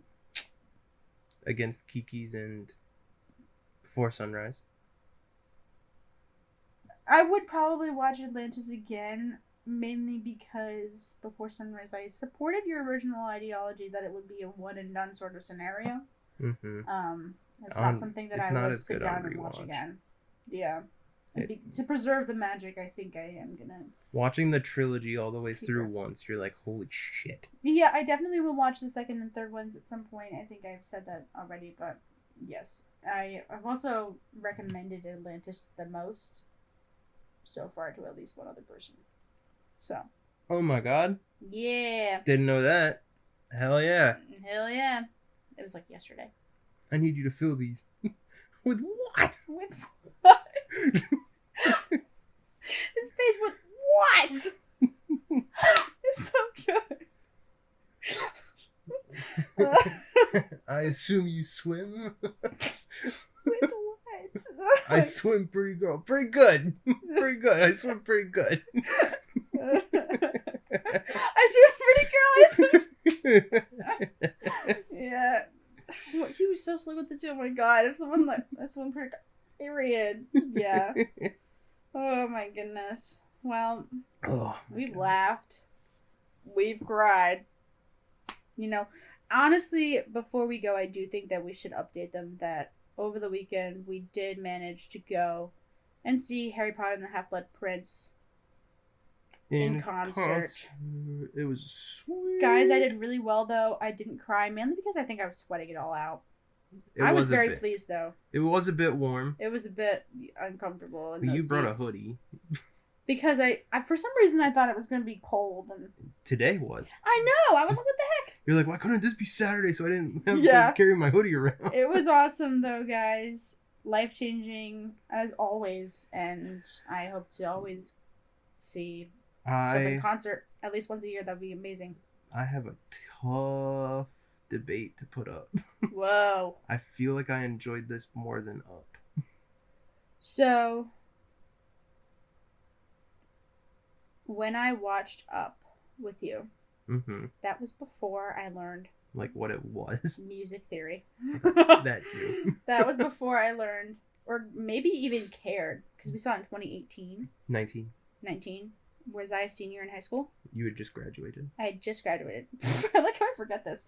So, okay, obviously I knew basic music theory at that point, and I cared, and obviously I decided already that I was going to school for music. Didn't really understand how that was going to go, what that was going to entail, and that was like the opening of possibilities for me in my career path. Also, it's Up. I actually have a lot of thoughts on this. If you don't mind, you guys, we're going to continue on this. Get it all out. This is the last one. The music itself from the movie. First of all, there's a billion strings, so you couldn't actually see any of the action for the wind players. No offense, string players, you guys are really cool, but I would have liked to see the flute when she had her solos. But that's just me. There was arguably a lot more action in the music in Up than in this one. That's not a bad thing. It was just way more stimulating for the first try. And I'm pretty sure last went for Up. I'm pretty sure I remember seeing the trumpet player with the mute in his bell. And I was like, holy shit, he's playing the freaking thing. You did. I remember that being very magical as someone who is a trumpet player myself, who really likes that theme, and mutes are super cool and whatever. Yeah. It was also because, like, I knew what the event was. I hadn't been to one like it before. Yeah, I had no idea. And then they started playing, you're like, oh my god! Yeah, it was just insane. And the Harry Potter franchises obviously mean a lot to me. Up is one of those movies, though. I think the last time I watched it, well, that was a weird circumstance. But then I will not watch Up for another, I'm gonna say 5 years. Whoa! That's how much I preserved that movie in my mind. And it's weird because this time around I was actually able to see the conductor's screen. So I could see, I'm not gonna like tell more about it, or I'm not gonna go in depth about it, but there were indicators. I saw a lot of behind the scenes through his screen, which is really, really cool to see. Something that I obviously didn't see last time. And I actually like a lot more music from this movie now than I originally planned on, enjoying. So that was cool. And I didn't, specifically for this time around, I hadn't watched this movie in like a long time because I knew that this moment was going to be happening. I went the same way. I was so tempted to watch it and I had to hold back. I think I should have, because even though I've seen it a lot of times and I know it's going to happen, during the action scenes when there was a lot of music, a lot of bustling, strings happening, I was watching them, not the movie. And it was like I blinked and it was over. Like the scene was over. Or I'd be like watching parts of the movie and forget that they were playing, and so I felt bad because I was like, shit, like I'm paying money to like listen to this.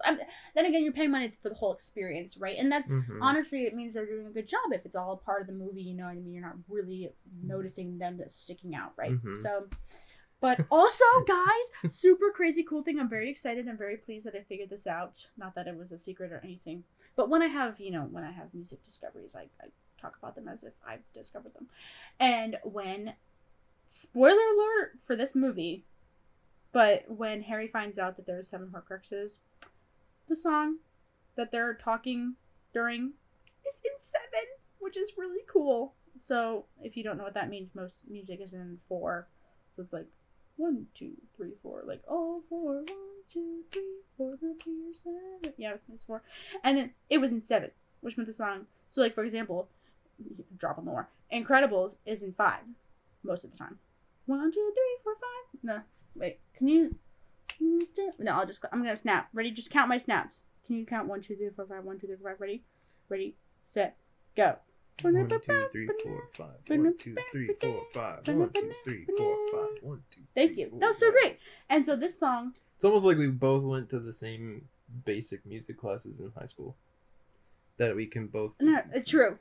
Yes, I sense never had theory in high school. Well, fuck that. Regret. But this song was in 7, so it's 1, 2, 3, 4, 5, 6, 7. 1, 2, 3, and then most of the time 7 is split up into like 1, 2, 3, 1, 2, 3, 4, or like 1, 2, 3, 4, 1, 2. But anyway, it was super cool, guys. It was so cool. Mike's favorite part was the end song because it was awesome. Yeah, it's my favorite song in the entire franchise. Really? Besides, like, statues and Hedwig's theme. Wow. Mine was... And Dumbledore's Army. Yes, Dumbledore's Army. I can't believe that. I didn't realize that it played again during Quidditch, so I was really excited because I did... Also... Oh, so good, so good. My big takeaway of the musicians performing at Half-Blood Prince was during the scene when the burrow is put on fire by the Death Eaters. Tragic, I know. But the sinister Death Eaters with their like wispy sound effects. They had the like Windmaker tubes in the back of the orchestra, and everyone was like, "Yo, what is that?" And everyone was like, "That's awesome." That's so silly. Because you could hear it going like in the back. Yeah. And they were like, "It looks like noodles." It was just cool because I think Up was one of those things where it was like, whoa, this is a possibility for me. This is insane. This is out of this world. And this one was, wow, I understand it more.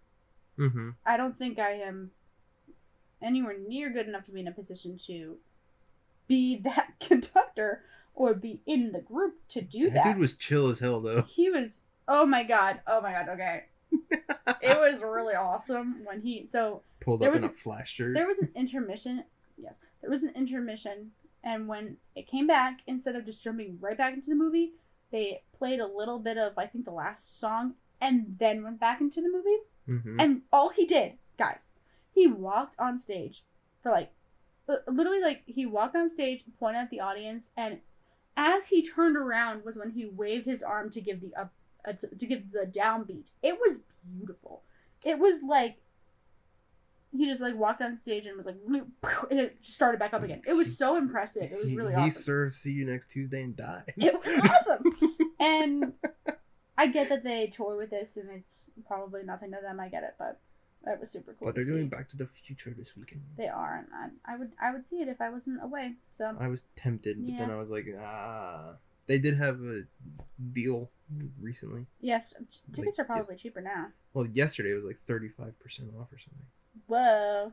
Because it was like a flash sale. Yeah, but it's also cheaper because they lower prices as it gets closer to the event. Yeah. Dang. It's also because lawn seats by that point.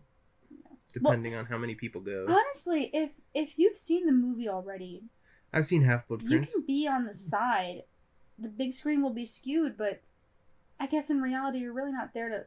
I mean, you are. It depends on what you're there for. I think Mike enjoyed the overall, and I was kind of in and out of the specifically I was music part locked of it. in on the movie. Yeah, we didn't really talk about it until afterwards. Yeah, intermission. We were like, "So what do you think?" Yeah, She kept being like, "Mike," and I was like, "I'm hang on."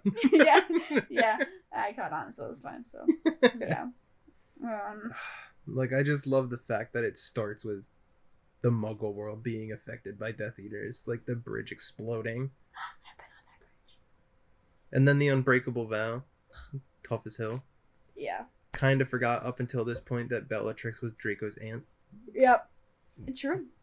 I didn't know that Narcissa was related to her because she's not on the wall. Mm-hmm. But I guess she Who could is be. R.A.B.? But I guess she could be related by marriage, right? Yeah. So I guess she does need to be on the wall. Anyway. You didn't even do your Bellatrix impression.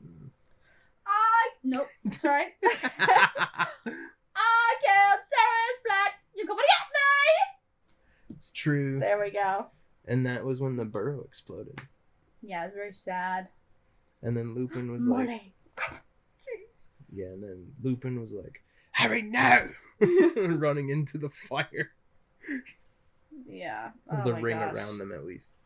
Yeah, I want to find another quote. Do you want to apologize for not mentioning your boy last episode, by the way? I'll give you that time right now if you want. You never mentioned this character. Hey, take it away. Yeah, I thought about that in post. I was like, fuck, I didn't talk about Drayhead. That's Prisoner of Azkaban, though. Yeah, but you were so upset about it. Yeah, Drayhead deserves all the love. Period. It was a bumpy ride without it. A bumpy ride. I can't find another quote. Never mind. Okay. Mike. Where do you think this show is gonna go after this? Dude, I think that we could in the future have a season 2. Allegedly. I think that, If the stars align. I think that, next year is a great time. I think it's in our sights. Next year. When I'm paying health insurance. What do you think, Mike? Why are you doing that? Sorry. Think about that. That's cool. There's a potential for 1 or 2 before that. I definitely think that in the meantime we could have some specials because of certain events that are happening before 2026. Yeah, like you can't disregard Jack Skellington, for example. Yeah, or Tim Allen, right? Of course. Home Improvement for sure. Yeah. Oh. So There's also the end of Toy Story 1 where Tim Allen is also celebrating a holiday of course. when he's like, "It's a puppy." Yeah. Classic. As always, you guys keep an eye out for our socials for any special announcements in the fall of this year. Perhaps, maybe. As always, we'll give you guys some time to think it over and be like, this is so exciting. Get excited. If we listen to any new music or albums or watch any new movies or have opinions and thoughts we'd like to share with you guys still, we are going to post it on our stories and in a highlight on our Instagram specifically. True. So, because as we know, last episode I listened to 8 albums. a lot, like 10, like more than that. I was underestimating. It was a lot. No, I was shook at myself. So yeah. If that happens again, I really don't want to wait until next year to just tell you guys about it. Write it down and wait 8 months. Yeah. Be like, so, definitely gonna do that with a little review as well. I kind of remember this and album. I might try and be active on my music board. I don't know about Letterboxd. It depends on what we watch, what I watch, what I listen to. But yeah, so just make sure to follow us specifically on Instagram, but we're also on Facebook. Obviously, if you're listening to us on YouTube, we're on Spotify. If you're listening to us on Spotify, we're also on YouTube. And we also are, as I said, on Music Board and Letterboxd. We have a podcast one. There's my personal one. Yep. That's a lot more than the podcast page. Yep, Michael watches a lot. I don't do much else, but That's okay. You're cool. I have film knowledge. Mm-hmm. Do you think that your music and film... Tastes have changed Yeah. since day one of this. Yeah. A little bit. How so? Did not expect to enjoy Cowboy Carter for first. Let's go. First and foremost. Mm-hmm. Trying to think. Because I remember... Oh, Cinderella 2015. Didn't expect to watch it. Enjoyed it. Let's go. SZA. I knew her other stuff. And then she was like, hear me out, dude. I'm going to say it so many times you won't forget. Yeah. Bang, bang, bang. Yep. Also, you can have him on Monday and Wednesday. I was like, all right. Take Wednesday, Thursday. Yeah. I was like, all right, take it easy. That's a great song. Come on. It was good, but the message behind it, I was like, whoa. Yeah. Hey there. Moves. Also true. In the Yeah. trusty woods. Yeah. I think that Always, as already mentioned, was a good shock. I knew that I would probably like Aurora going into it. I knew that you would make me listen to her. She was a good win, I say. Temporary much as high. As much as I didn't fully enjoy Tar, I am happy that I saw it. It was very interesting. It is very interesting. And I liked Kiki's a lot. I actually saw a Kiki sign at the at a cafe I went to recently, so I have to send you that because I was like, oh my god, I've seen this movie. I understand it. She's super cute. The bus stop in Paris or London with Tombo on it. Yeah, Tombo. So She has a cat named Tombo in Cats and Soup. I do. He has Guys, red and download white. this game called Cats and Soup. It's lovely. Especially if you have an iPad. It's my whole life. It's really bad. Or the best thing ever. That's just me. Don't deny your passions. Yeah. I'm trying Don't to think. downplay What your else have I hobbies. had to listen to? Or watch. We already talked about watch, listen to. I think that's it. Because that's 6 assignments, 2 spotlights, Yeah. and the finale. True, and the intro. Ah, cool. Yeah. And we already talked about the movies.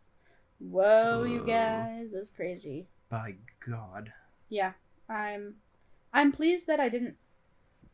Yes, I didn't enjoy Tar, but I don't think it's like terrible. Like I don't think it never should have been made, and I'm happy that I don't have like a hatred for anything. Not that I have a hatred for really anything, but I'm just glad that I didn't like. You weren't just despise like, it. what the fuck am I watching? Yeah, or like think of you differently or something like that. Be like, Like, why would you listen to this? Why would you watch that? Like, you know what I mean? Not Mike, that I would, but I was just a little. Mike, are you sick? I was just a little nervous for something to be super freaking weird and out of the ordinary. Like, I don't know. Yeah. So, I just, yeah. like I said when I first assigned it, it was more that it's like about music comp that I was like, I think she'd enjoy that. Yeah, it was cool. It was interesting. Yeah. So. It's the inside look. Yep. That you kind of knew about already, and you're like, I know people like this. I will meet people like this. Yep. And I never want to be like this ever. True. But that's all right. We still love our queen. So. Yeah. Anyway, well, guys, as always, comment down below, like and subscribe if you would like, and especially follow us and keep up with us on Instagram.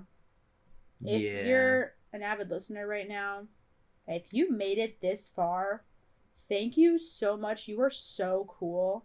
Please let us know. We would love to shout you out because you're awesome. You deserve And a bag of Smarty Squashies on behalf of the Foreign Podcast. once, this podcast gets absolutely huge because we're so cool. True. Once We'll shout you out. We're gonna beat Joe Rogan one day. Yeah. It's gonna take a while, but we'll do it.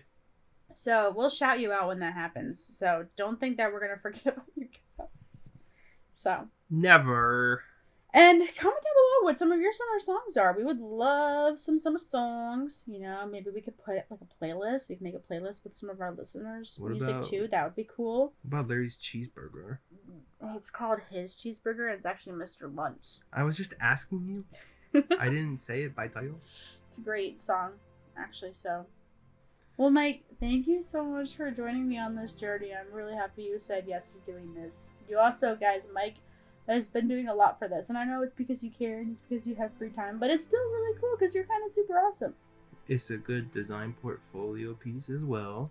Hell yeah. I totally meant for it to be something really awesome you can put on your resume. That's a lie. I It didn't think is, about that but at it's all. not the resume I send out to people. That's okay.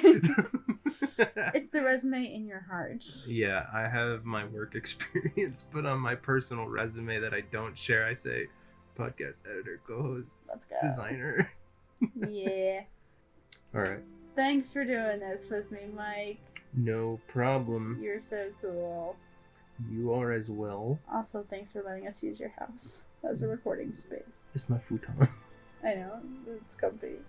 But there's gonna be like really cool penguins in Boston that I'm gonna hang out and visit at some point Thank you. in my life. Friendship. Thanks True. for that. Yeah. Okay. Well, guys, don't cry while we're gone, okay? We'll miss you just as much as you'll miss us, I'm sure. True.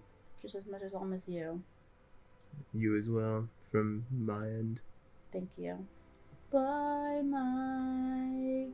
Bye, Molly. I'll miss you in I'll Boston. miss you here. Bye, podcast. Goodbye. Bye.